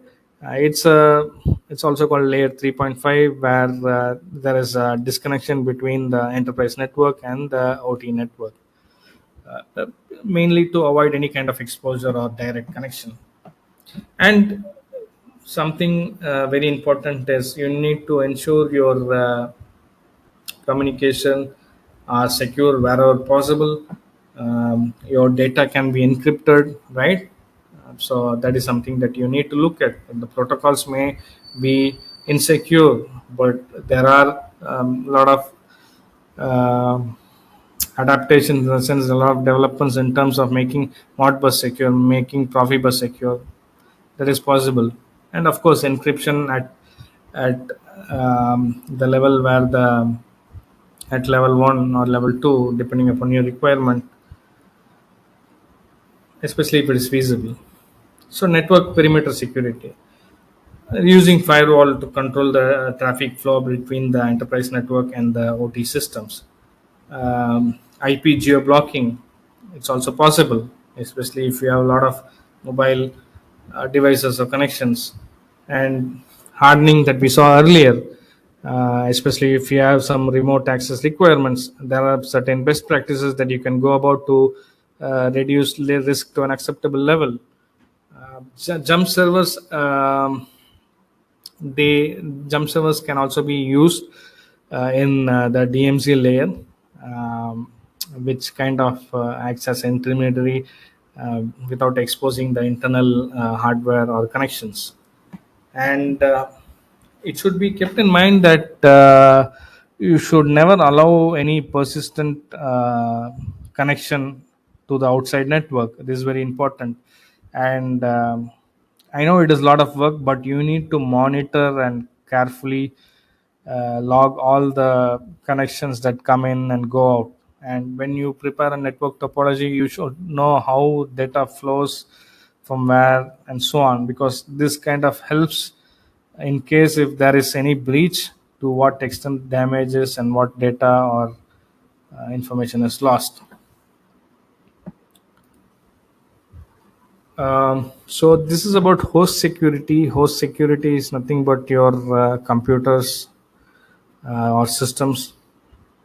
And we talked about patching based on vulnerabilities that is discovered. And the vendors might do some testing before giving it to you, but of course one can also do some internal testing before implementation, right? You need to get used to it.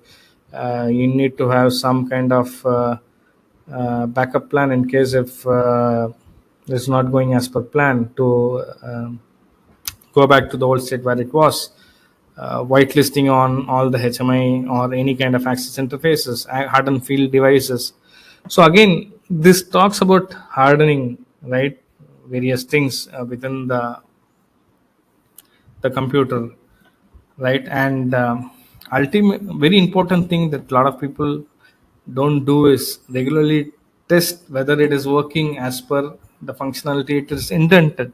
Otherwise, what is the purpose having all the shiny hardware and software if you are not able to recover or access your backup? So should ensure that. And of course, configure encryption wherever possible, security wherever possible, and so on.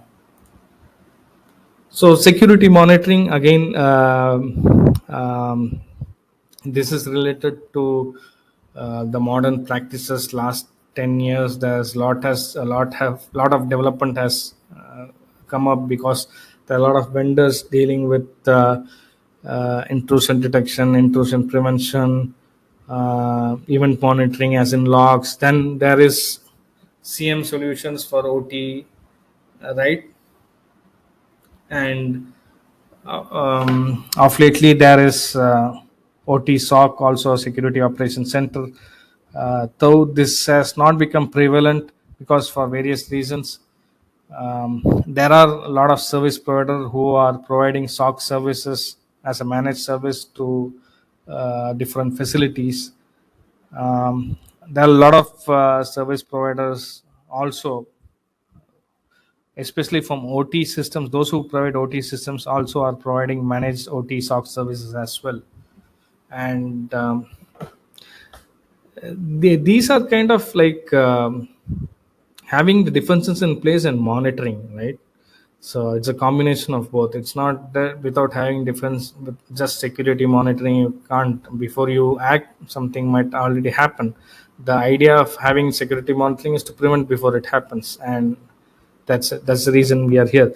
And another thing that I have commonly seen is usually people from IT background sit at the SOC center or the CM, and that they have a lot of challenges, right? Hopefully this training enables you to understand how OT process work, try to get the big picture, and not just think in alarms or asking the OT engineers, but figuring it out yourselves, right? You just need to probe in, ask around. And I know OT engineers are normally busy with various things because they're already a very small workforce.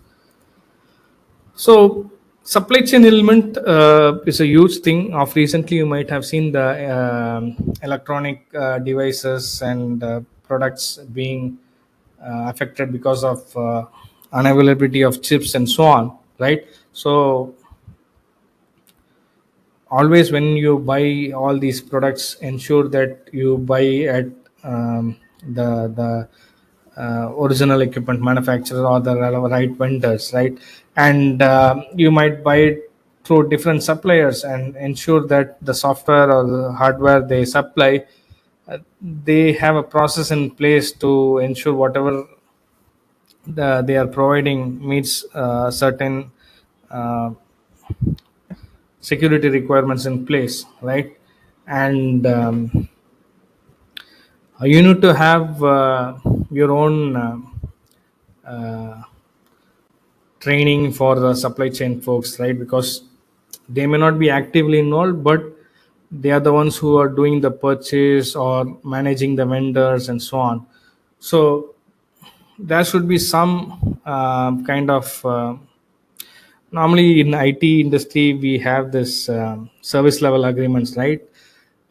So that is the similar kind of concept with the security perspective needs to be there. And especially when we are talking about cloud, this is a major headache. um, Cloud IT systems, they can probably recover or be back to normal immediately, but OT, that's not the same case. It takes a lot of time to get back into operation, right? So that is something, always test the products and so on. So these are basically policies and good practices that you need to do at a minimum, at least. And what are the best practices as per uh, as a human factor, right? uh, we already talked about it, uh, policies, procedure. But just having policies, procedures in file and policies on the wall does not make any sense. People who are internal employees, external employee, contractors, temporary staffers, everybody needs to be trained. Even contractors needs to be trained. So they need to be aware of the facility, what are the policies pertaining to cybersecurity, right?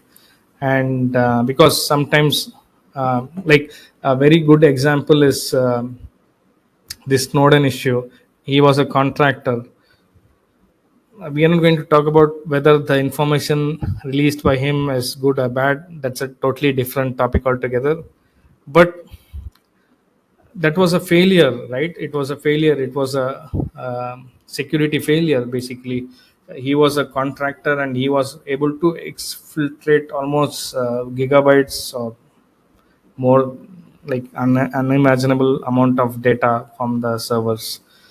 So organization culture is very important, and openly discussing issues, not penalizing them, the employees, for when they come up with something, discoveries and so on.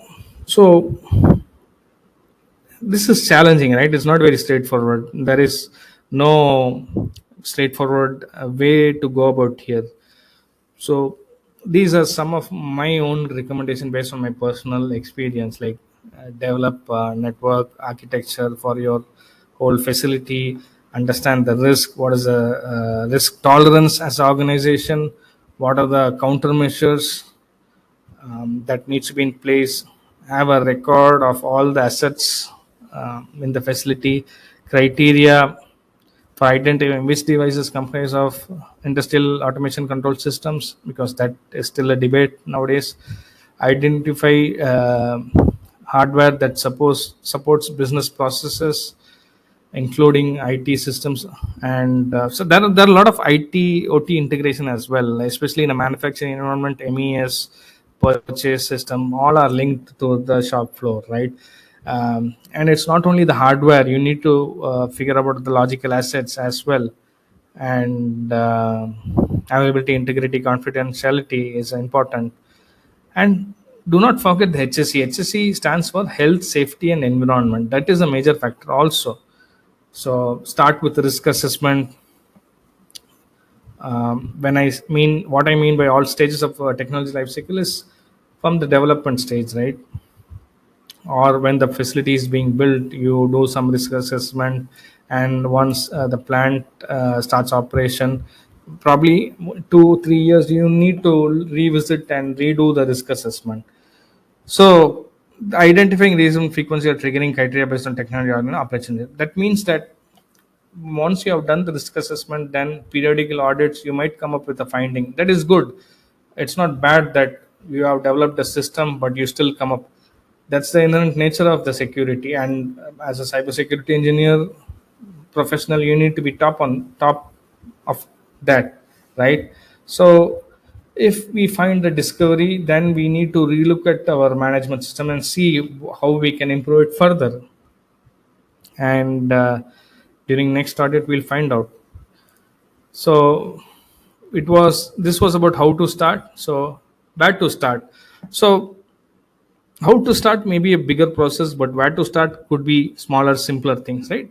Check, prioritize, test, implement security patches based on your risk assessment and internal things. Backup system data and configurations, that is important. Be aware about that. Identify, minimize, and secure all network connections to ICS.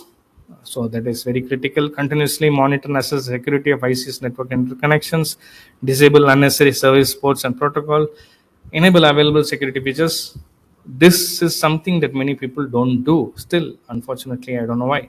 So implement robust configuration management practices. This is very important as well.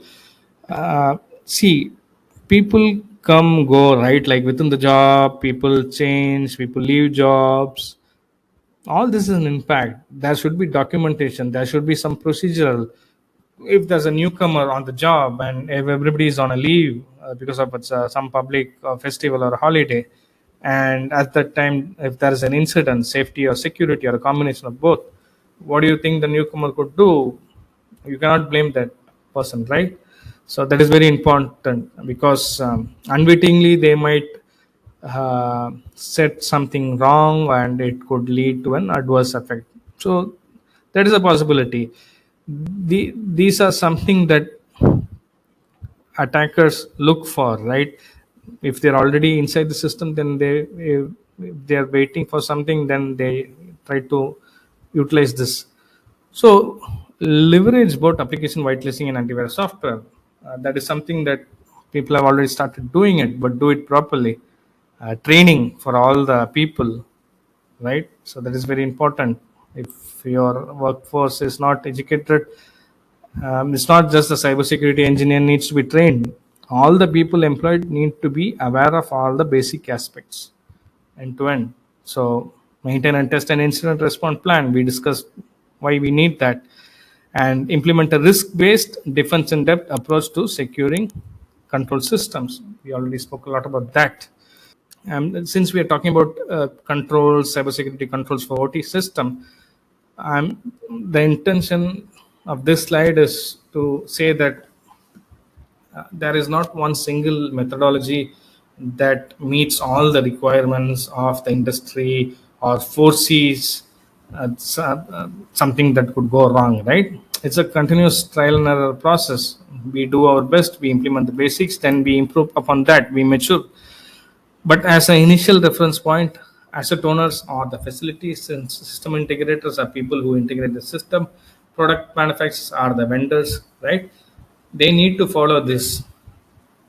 This is based on the IEC 6443 standard, which we'll be discussing in the upcoming slides later on, where we'll go into more detail. So IEC 6443 is the front runner to fill this position to ensure your facility is safe.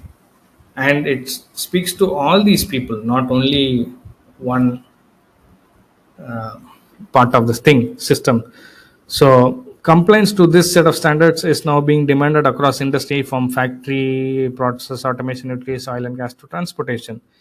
It is not a regulation, it's not mandatory, but a lot of companies are going out of the way to complying to these standards, because it's a good practice, right? And it helps the shareholder, because they see all these incidents in news.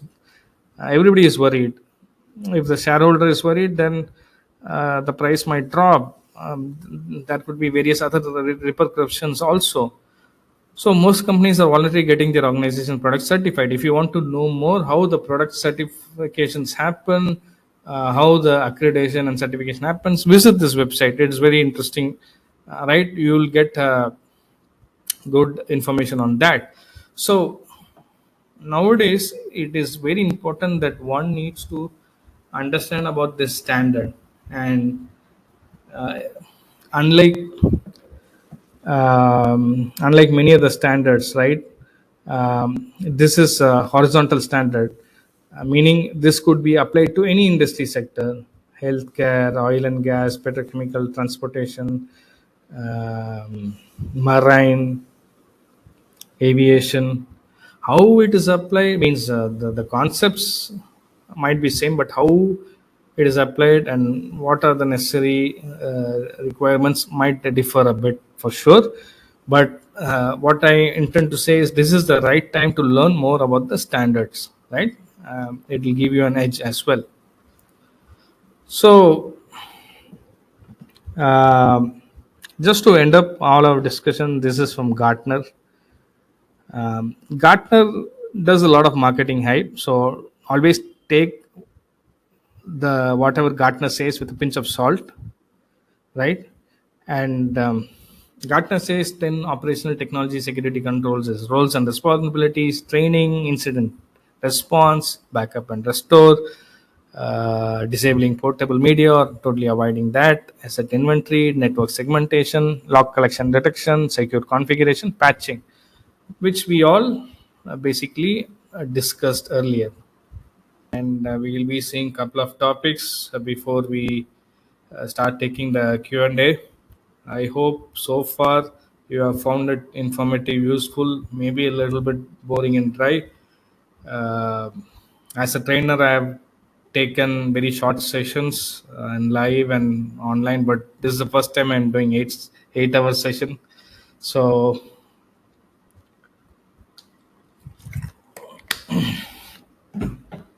all right. So okay.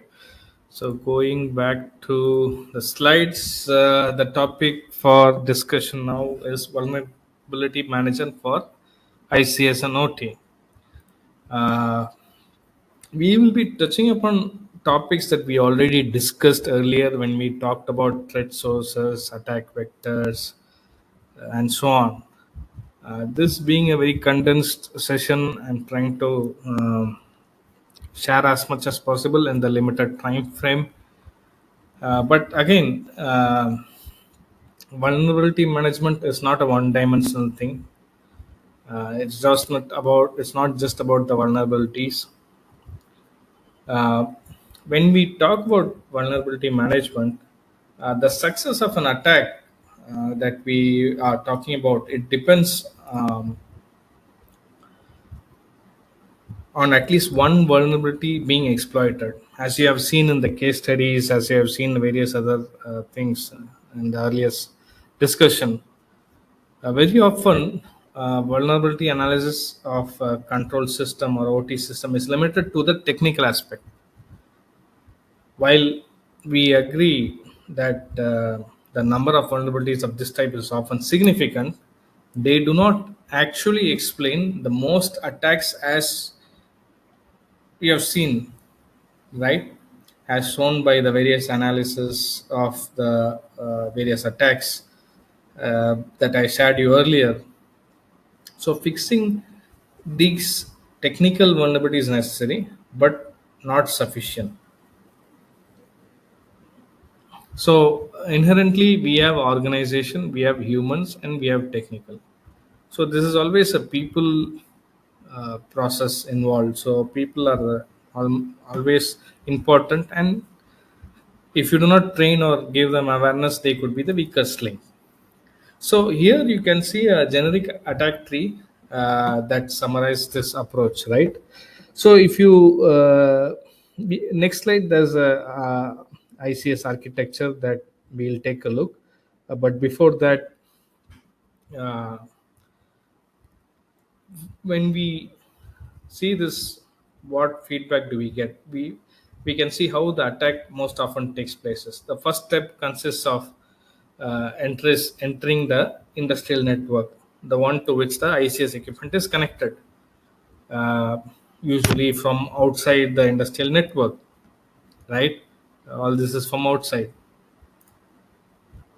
All this from outside. And after introducing some kind of a Trojan horse or a backdoor or malware through social engineering, yeah, and then uh, what happens is there could be some vulnerability in the network. uh, yeah, somewhere here you see all this potential source of attacks, right? That's what I'm talking about. And they could be for various reasons: network separation, vulnerability of the devices, and so on. Then it could also be via an external workstation that is outside of the network or remotely connected, on which some kind of malware has uh, entered, right? Sometimes if you use a USB on a workstation, or someone, your friends or family, accidentally use some devices or some website, they visit some website accidentally, and unknowingly the thing is downloaded.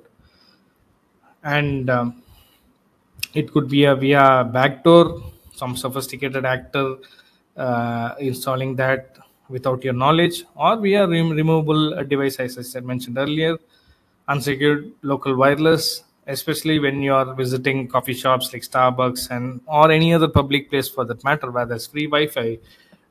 You should be very sure, because unknown to yourself, there could be various infiltration happening that may be seemingly very innocent, but if you analyze with a uh, network scanner like nmap or something, you'll probably identify that.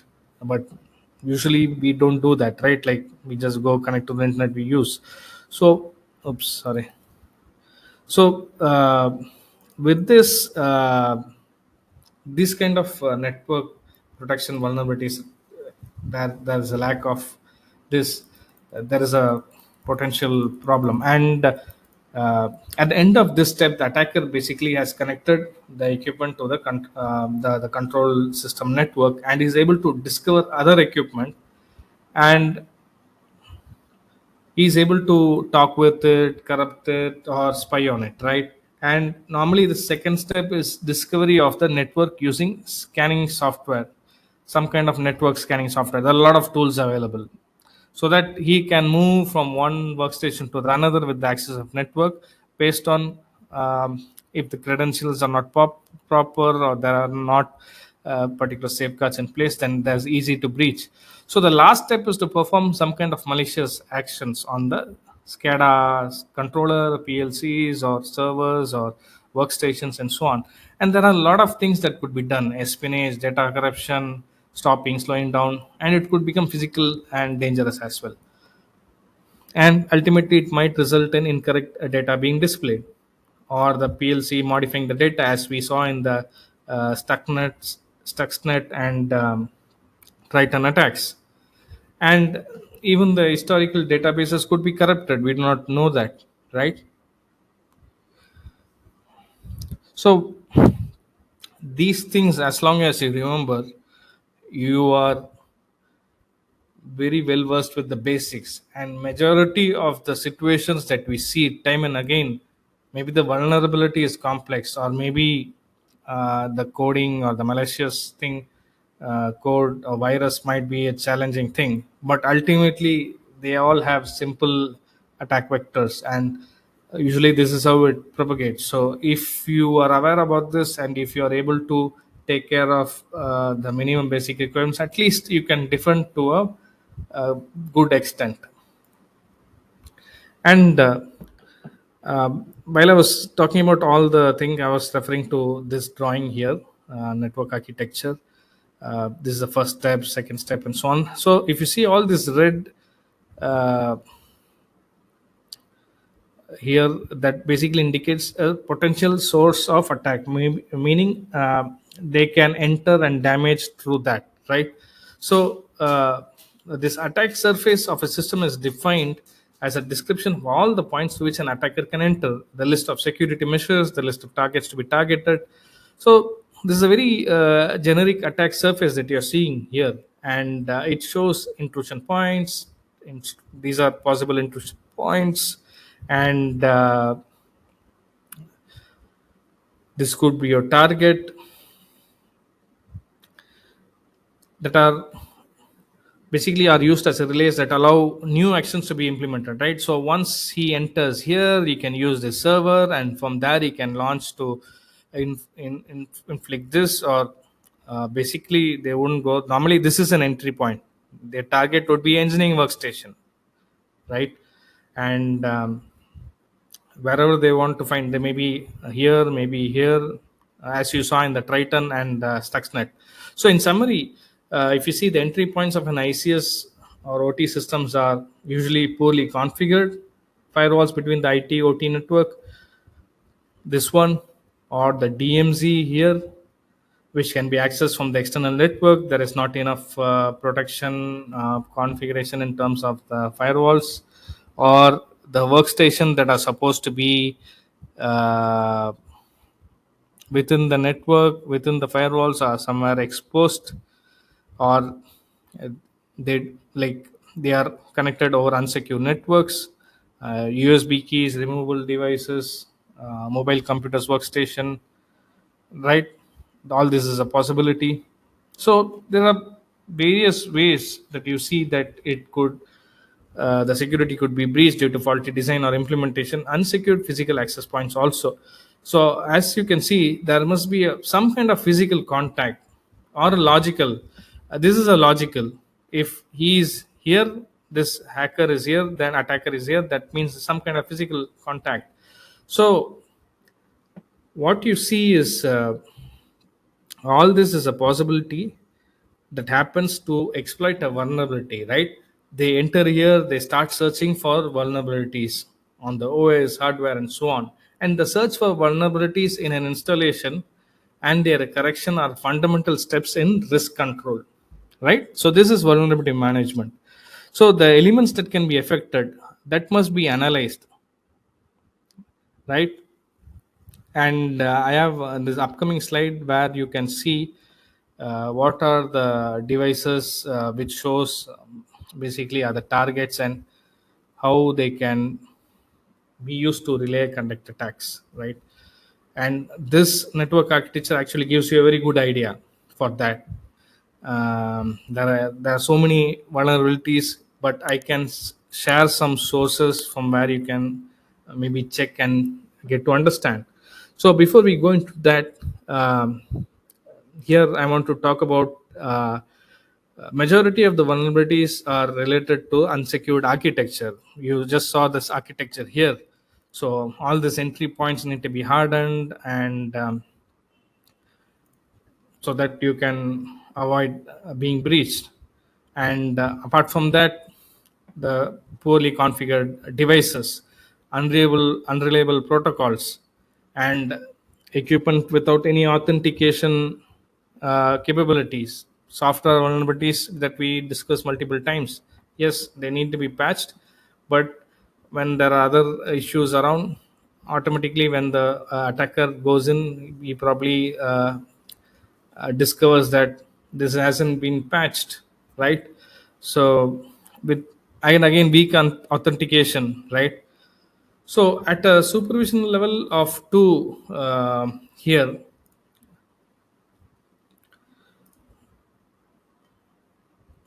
you see that vulnerabilities are fairly uh, the older ones are classic ones. They are related to the servers and workstation. So the specific point of ICS architecture uh, is the use of unsecured protocols such as Modbus protocol, right?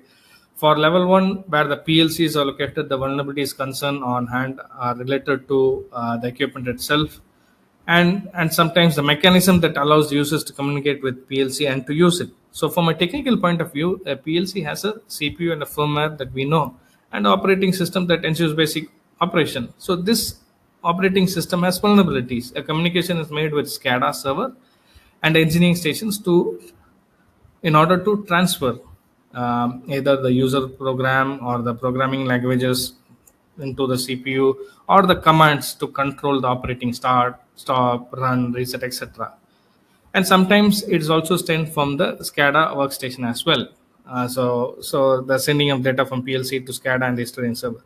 So the security of this communication is based on user authentication mechanism integrated into the equipment, uh, and the rights management policy, the management of user IDs. So what I'm implying here is vulnerabilities may occur for each of these functions. Finally, at level 0, uh, if a TCP/IP protocol is used with devices running an embedded firmware or an embedded operating system, there are specific vulnerabilities related to these elements. The thing is, yesterday someone was asking level 0 related question regarding encryption and so on.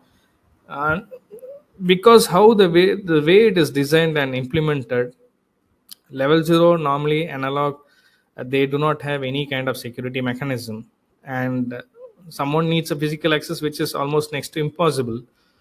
But if a level 0 device is using TCP/IP protocol with RTOS or some kind of embedded OS, right, then it is a huge challenge, because definitely it will have some vulnerabilities for sure, which we time and again see in IoT devices, IoT architectures, IoT architectures, and so on, where the protocols used are secure, but the vulnerabilities result from errors in implementation or key management flaws. So encryption related issues. And do understand that these devices, especially IIoT, are easy to access, as I explained earlier. And some attacks based on reverse engineering or side channel power analysis and all, people can break some protection mechanisms. So this the reason why I'm showing here is the how the vulnerability is distributed, right? Uh, you have this all this hardware and so on, and uh, we are not talking about operating systems that we know, Windows, Microsoft, we know all about that. It's really bad. But there are vulnerabilities in other devices also. And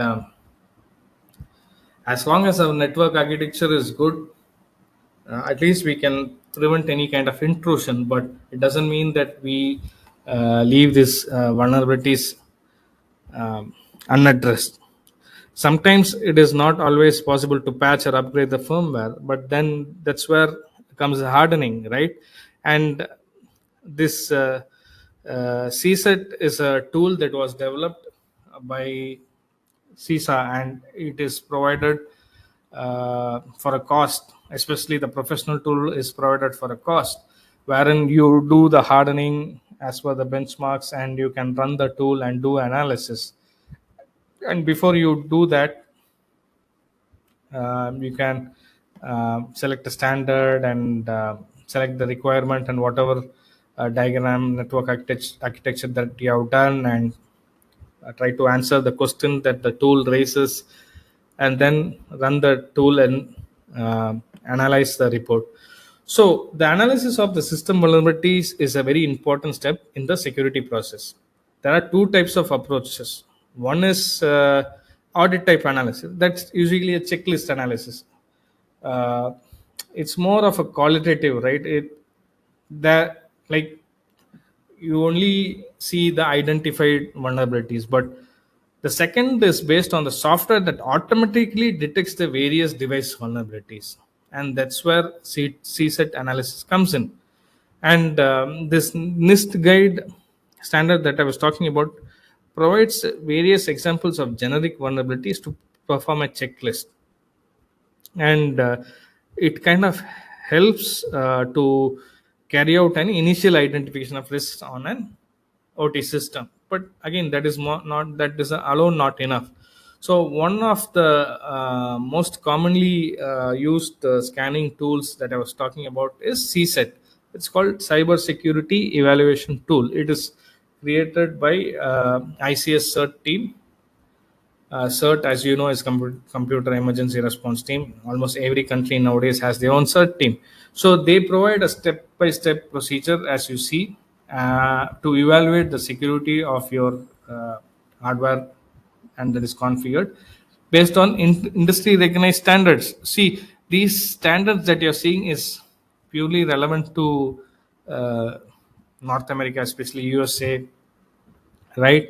All these are mandatory federal requirements. Like, if you're involved in a federal project, you need to implement all the requirements, depending upon your industry sector. Like, for example, if you're a power sector, then you need to implement this NERC reliability standards, also called NERC SIP. CIP stands for Critical Infrastructure Protection. Then you have different NIST publication standards for different facilities. So we are interested in 882, 853, which talks about industrial control system. And then we have this CFATS. This is called Chemical Facilities Anti-Terrorism Standard. After 9/11, this was developed. The reason being, petrochemical, chemical facilities, oil and gas facilities, they inherently have other reasons, right? You need to safely store all those materials, hazardous materials. They can be explosive, they can be harmful to the health if it leaks, and so on. So you need to be aware of it. And of recently, there are when you implement that standard, cybersecurity inputs are also taken. That's a recent update. So so coming back to CSET, um the first step is basically choosing a reference system. So this is what it is. Secondly, what is the security assurance level that you need? Uh, this is it's called SAL, and it is determined basically with questions about the potential consequence of a successful cyber attack and so on.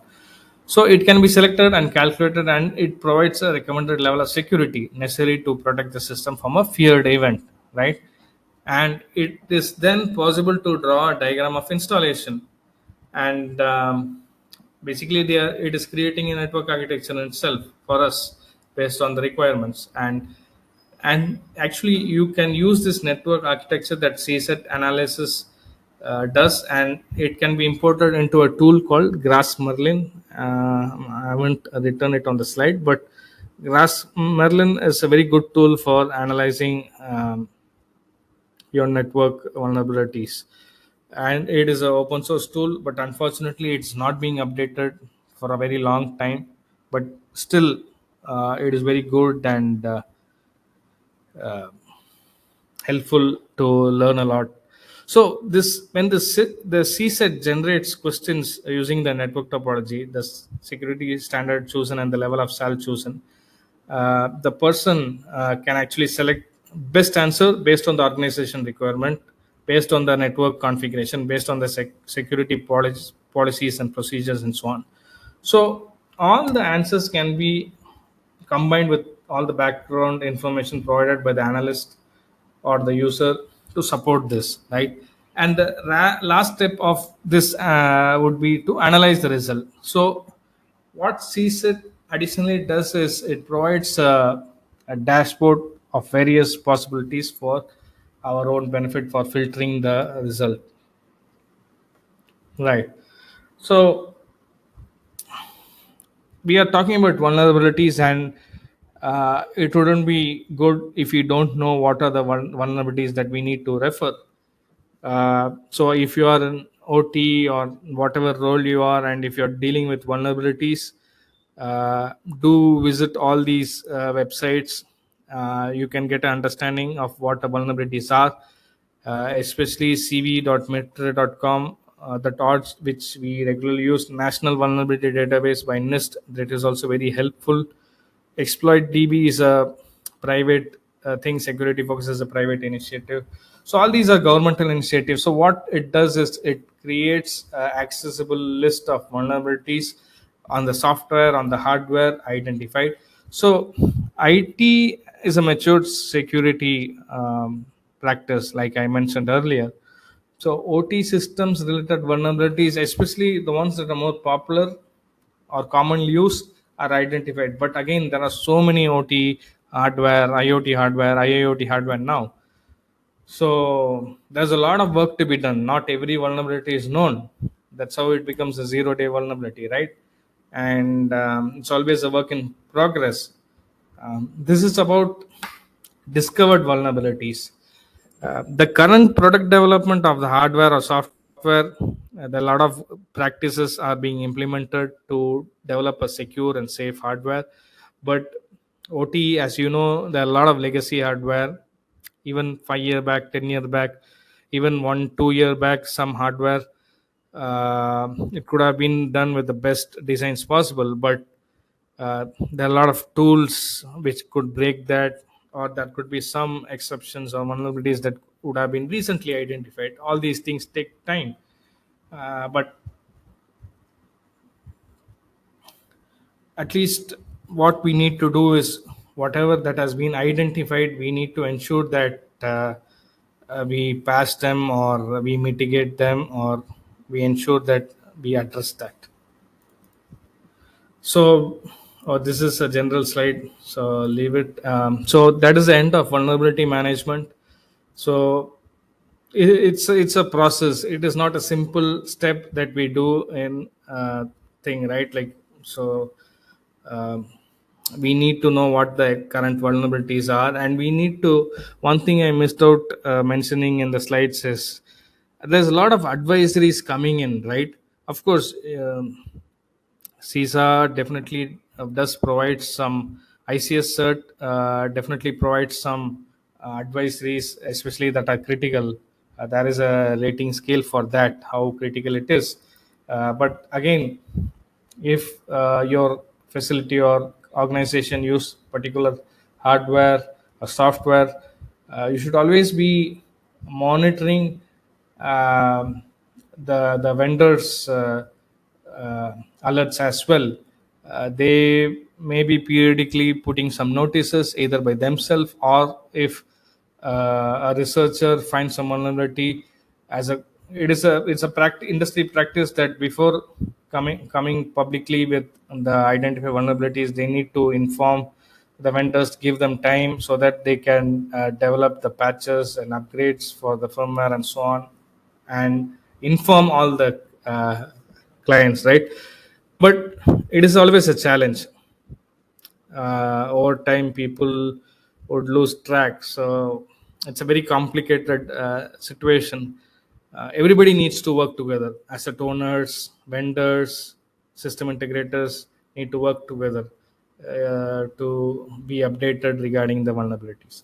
So we were discussing about the vulnerability management and so on. So now we are going into the standard, the most important aspect of all this.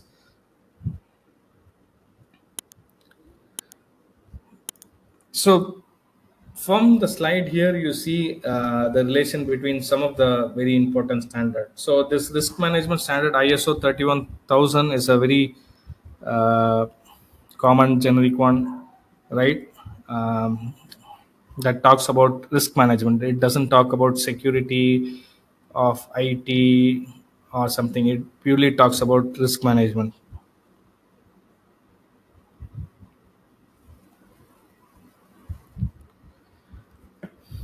And you have different standards for IT, OT, operational safety. So I always emphasize, if you're thinking about OT, also think about safety as well. Functional safety is important. 61508, 61511. Like I said, it parallels a lot. So let's go inside. And here we have some different standard. This is for control systems. This is for control systems. This is again for power sector in US. This is industry specific. This is again a US standard, but it talks about pipeline transportation, energy transportation, and so on. This is not an IT security standard actually. This again is a control system related. There are some um, recommendations and practices that is mentioned here. So apart from these standards, we also have a framework, different framework. NIST cybersecurity framework, COVID 5, probably IT has been using this for a long time. Council on Cybersecurity Critical Security Controls, 15408 for information technology, 21827 again for information technology. They cover different aspects. So when we talk about framework, let's see what a framework, right? Like frameworks can be classified as framework core, framework implementation tiers, and framework profile.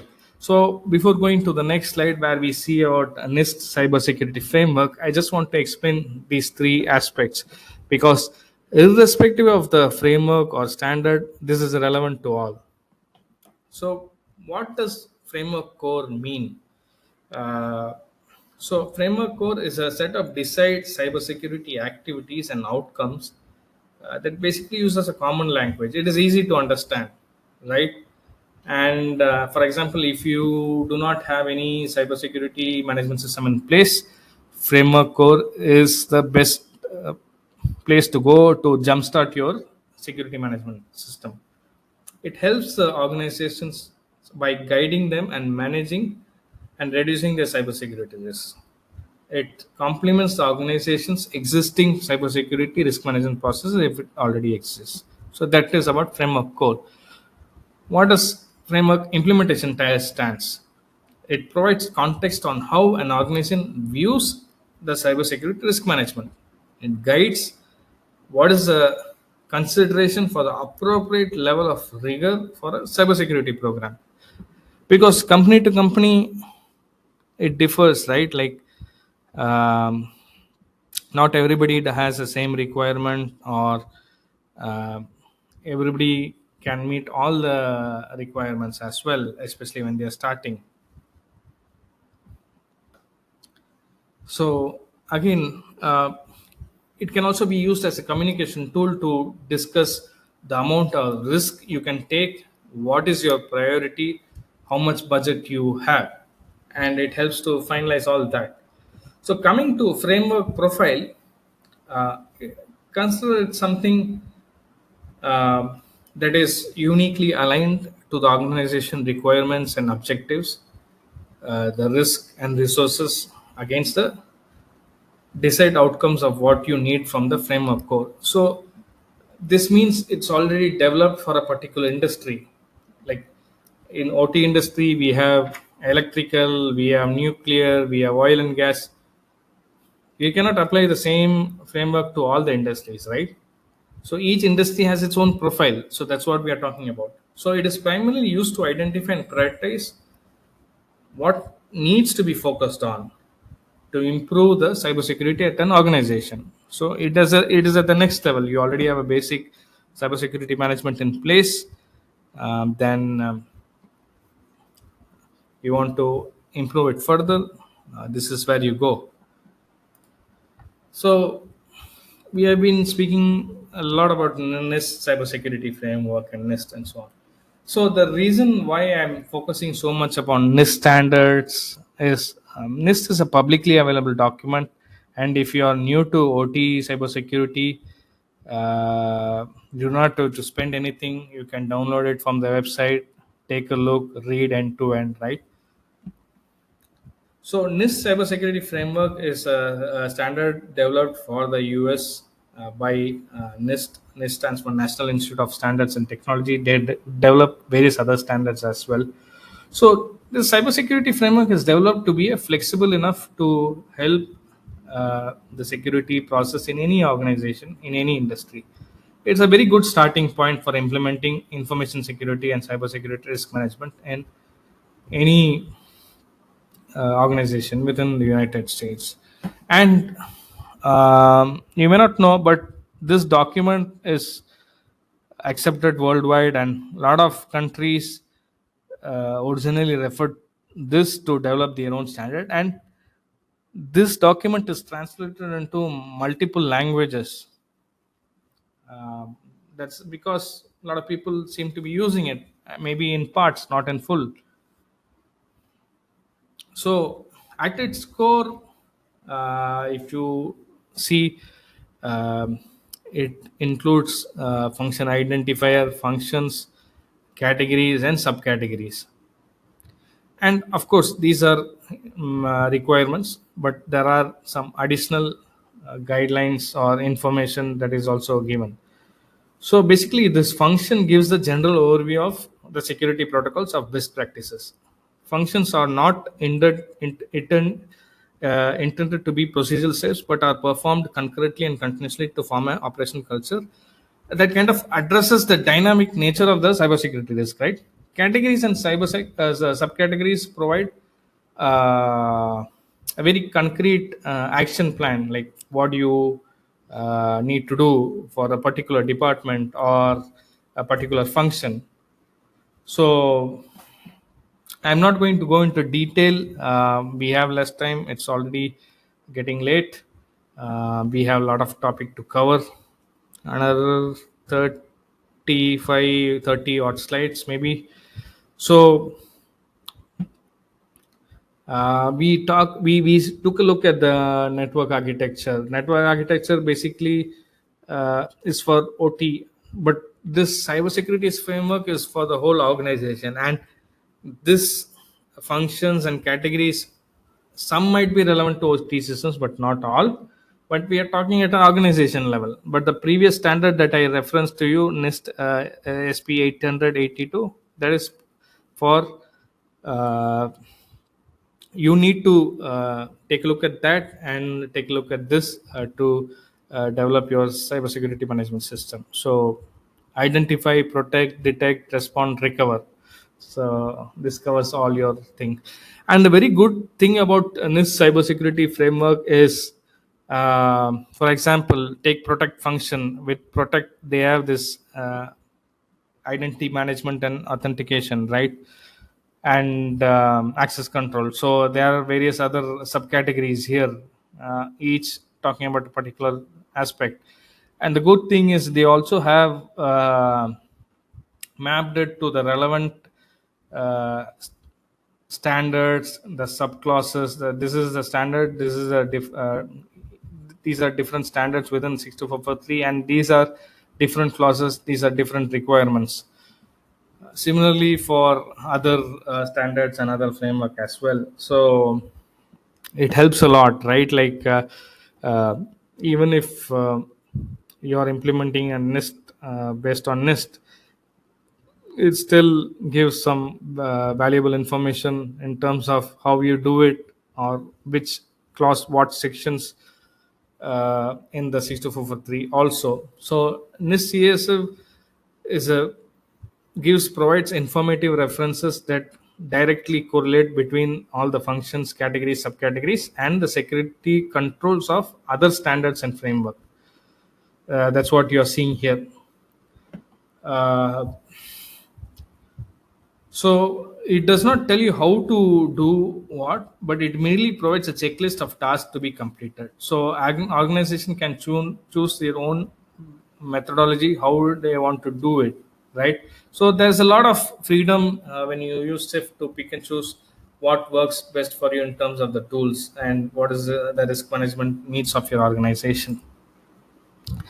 So again, this is cybersecurity framework, uh, especially like when you want to do the risk analysis, and you want to address the risk analysis with your cybersecurity management system. This talks about policy and organization awareness. This talks about counter measures selected and how you implement that, and how you monitor and implement your CSMS. So not going to go in detail here. There's a lot of information.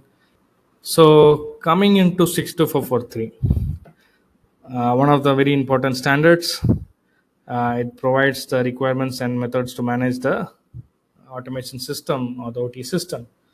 So basically, what is the standard? Standards give us a common understanding to help understand a particular subject, as well as how do we solve it. Similarly, when we talk about cybersecurity standard, it's a direct and guide to meet our security goals.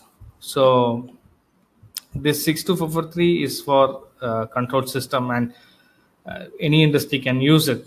So unlike the NIST framework or ISO 27001, this purely talks about control system. So this is a family of documents, right, and which we'll see in the next slide. So uh, one of the important aspects is criticality of the data confidence in the facilities and operator functions, the dangers, the compensating controls. Um, you cannot apply IT security policies without some adverse effects, and of course, it affects your production, and there's some safety incidents, and you need to ensure availability and reliability. So IT standards don't do that, but 62443 can do. So it mainly focuses on three. Uh, One is the asset owner, or who runs the facility, owns and operates the system. A system integrator who integrates the components to create the system, multiple hardware and software and networks and devices. Product manufacturer or the vendors, right? They supply the HMI, they supply the control systems, and so on. So once you understand this, I think it just gets easier. Also, maturity of your OT cybersecurity also can be defined, and your cybersecurity posture also can be defined, and this helps that. So 62443 is grouped into four layers. So that's what we are going to see. So what are the four layers? They are general policies and procedures, system components, and each of them has their own thing. Concepts and models, glossary, abbreviations, system security conformance metrics, security lifecycle and use cases. uh, that is about general policies and procedure. It starts with 2-1, goes till 2-5. It is still under uh, development is planned, but it's full not developed yet. These are all available. It talks about what is the security requirements for asset owners. This standard talks about what are the protection levels. This document talks about what are the patch management that needs to be done in an IX or IT, uh, or sorry, the OT systems. And 2-4 talks about the system integration best practices for the security requirements, right? Especially the service providers. And this is a guidance document for the asset owners. This is still planned, still a long way to go. Normally, it takes between 2 years or maybe more to develop, because this is a consensus driven organization.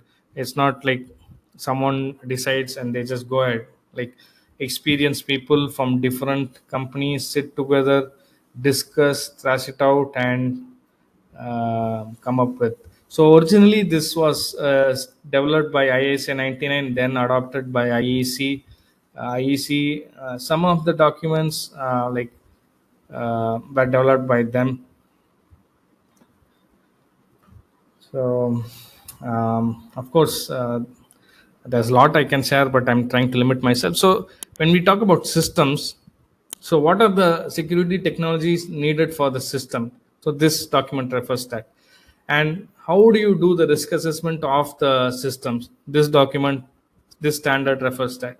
And what are the system security requirements and what are the security levels? This document does that. So when you do risk assessment, you will do this. You will use this document and methodology and probably develop your own customized thing based on this. But when you're talking about the security levels and countermeasures and so on, you need to refer this.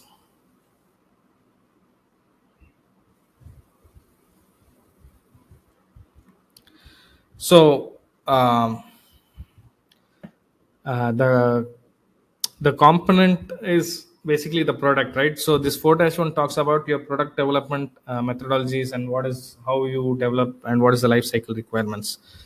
4-2 talks about how you develop the secure components. This is a the development methodology. This talks about the security of the hardware in itself, the devices, right? So when the devices are being designed, they follow this. And when the, like for example, any organization want to improve their product development methodology, they can get certified for this. Similarly, system integrators can get certified for this. And uh, based on your system design, you can get certified for 3-3 as well. That means your system meets specific security requirements and meets a security level. So with these information, um, it actually helps uh, to develop defensive posture, basically, right? With costs and risk reduction are taken into account, the organizations overall risk and segmenting the different operational networks and systems into smaller security risks or zones and so on. So without using the standard, any organization attempting to implement a set of common cybersecurity control throughout the entire control systems or OT systems will not have will have a varying degrees of success, and each of those controls, right? So some controls may be extremely costly. Some organizations may discover that technology does not support the control. Yes, that's also can happen, because there's still a lot of technology yet being developed. Controls doesn't mean that existing technology can meet. Some controls will fail to align with the business operations as well.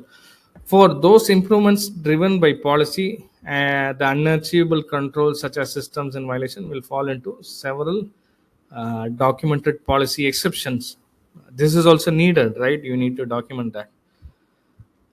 All right, I think I will stop here and move to the next slide. So the reason why we have this slide is because the standards are basically expanding. This is being developed. This is being developed. Um, this is being updated, and the 1-6, 6-2, 6.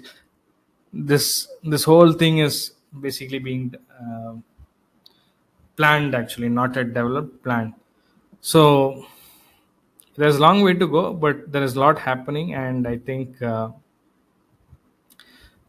following the standards and following the latest updates is always good, because actually, if you visit ISA website, there is a micro learning module, especially for the IT folks. It is very helpful.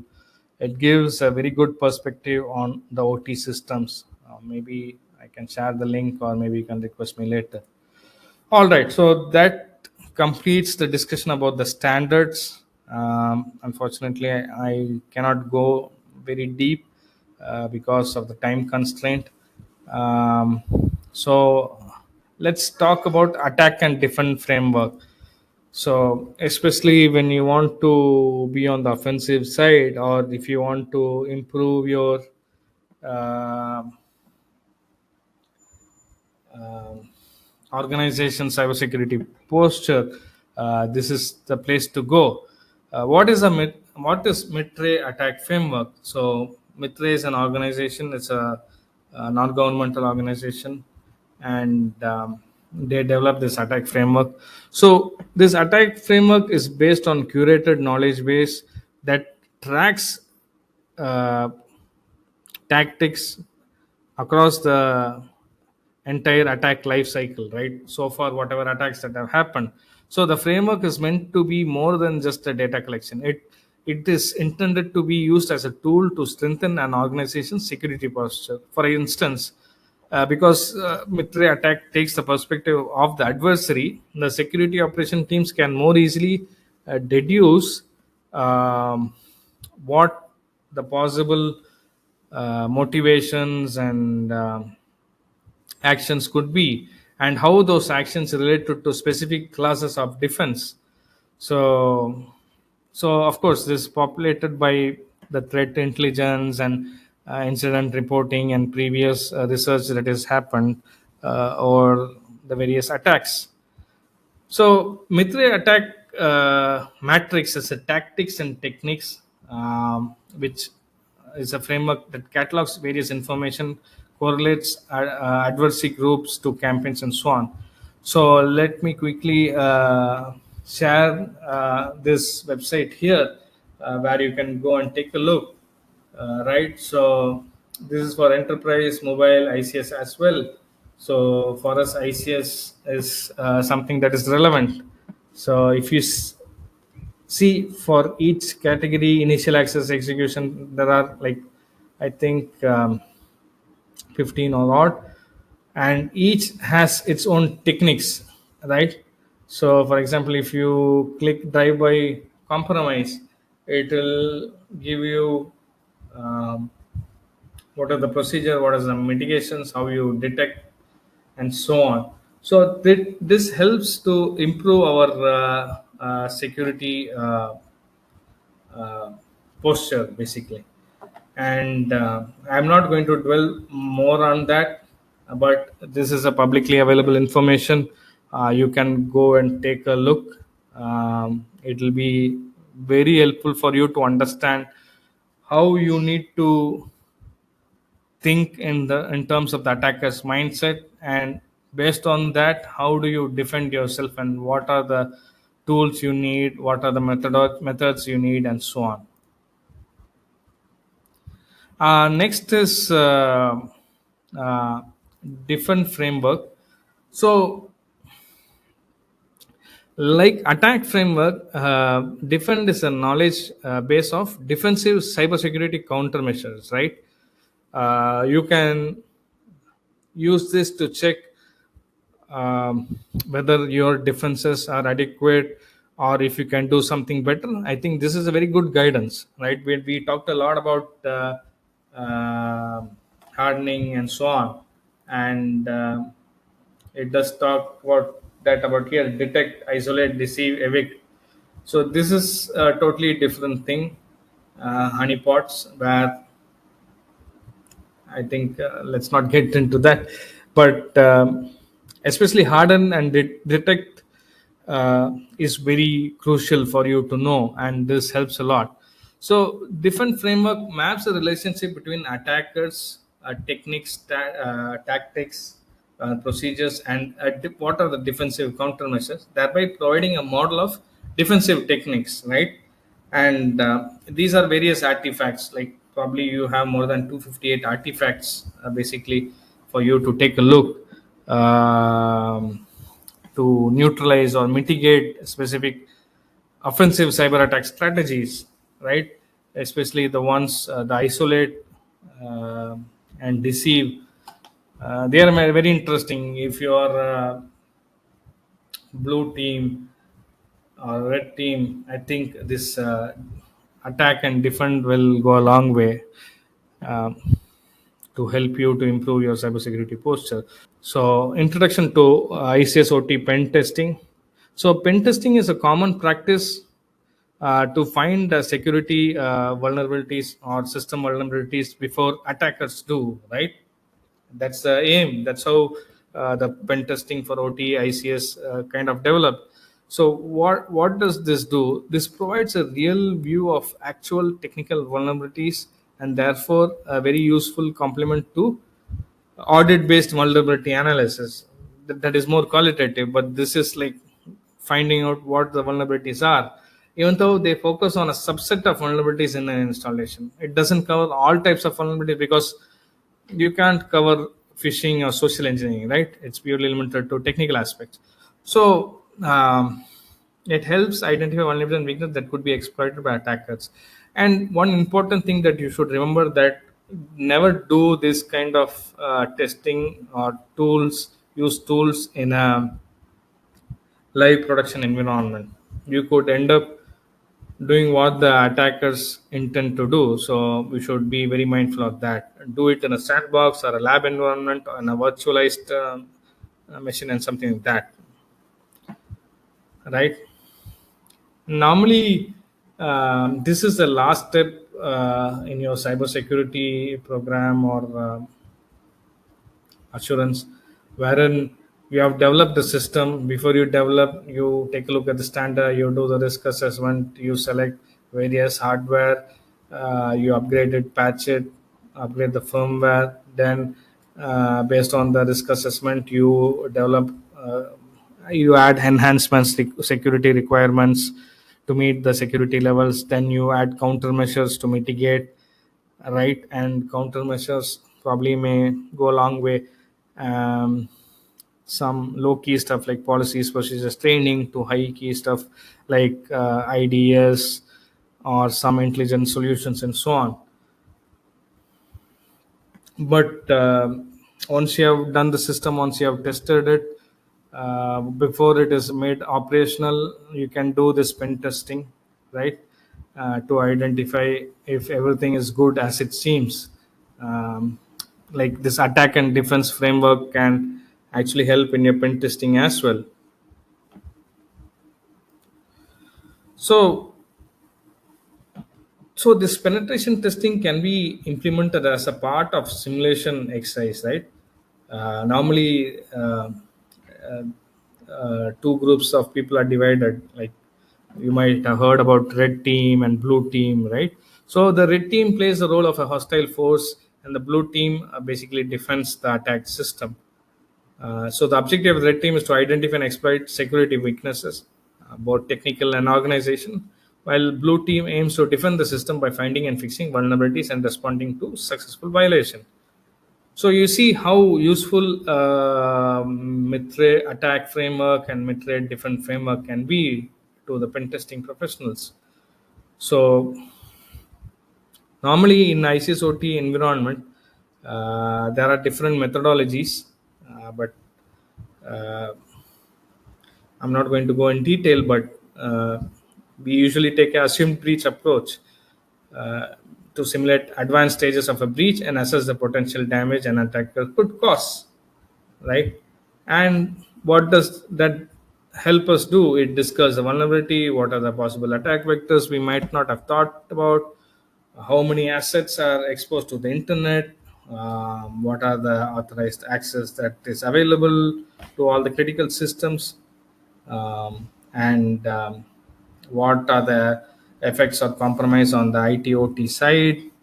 And overall, we have done the risk assessment, but now once we have done the pen testing, we have a 360-degree view of our understanding in terms of the risks and vulnerabilities. So, what are the tools used for ICS OT pen testing? This can be a separate. OpenVAS helps us to provide detect all the vulnerabilities, right? Like same how Nessus does. Kali Linux is a Linux fork, basically helps in penetration testing, and it includes so many tools. OpenVAS, Nmap, Metasploit, everything is already comes in built. There are many others also, and Linux soft exploits suggester, Windows exploit suggester are more specific tools for analyzing workstation software vulnerability. So I have shared these links here. Probably you can take a look later on. So this is a screenshot of OpenVAS. It's quite similar to how we see in an SS scan. And you might have heard about Shodan, right? So, what is the general information? What are the open ports? Um, what are the protocols? What are the vulnerabilities? Right? So, if you have a professional version of tool, probably it will have more details, and these are the various categories that you can identify. And there are other tools similar to Shodan like Senses and another thing SoSense as well. But Shodan's is more professional and been there for a while. So Shodan started as a master's thesis project, and now it is a very big business in itself. So Shodan is a very popular specialized search engine that search for electronic devices that is connected to internet. So OT systems, controllers, PLCs, DCS, SCADA, IoT, IoT, HMI, TV, smart bulb, everything is displayed here. So information may include all this information that is mentioned here and so on. So um, you should definitely check it out, but at your own risk and thing. So, like Kali Linux, there is something called control things. That is a forked version of Linux again, distribution that is quite similar to Kali Linux, but more emphasis on OT things, right? They have inbuilt tools for testing out control things, serial communication, Modbus communication, SPI. This is for your electronic chips and so on.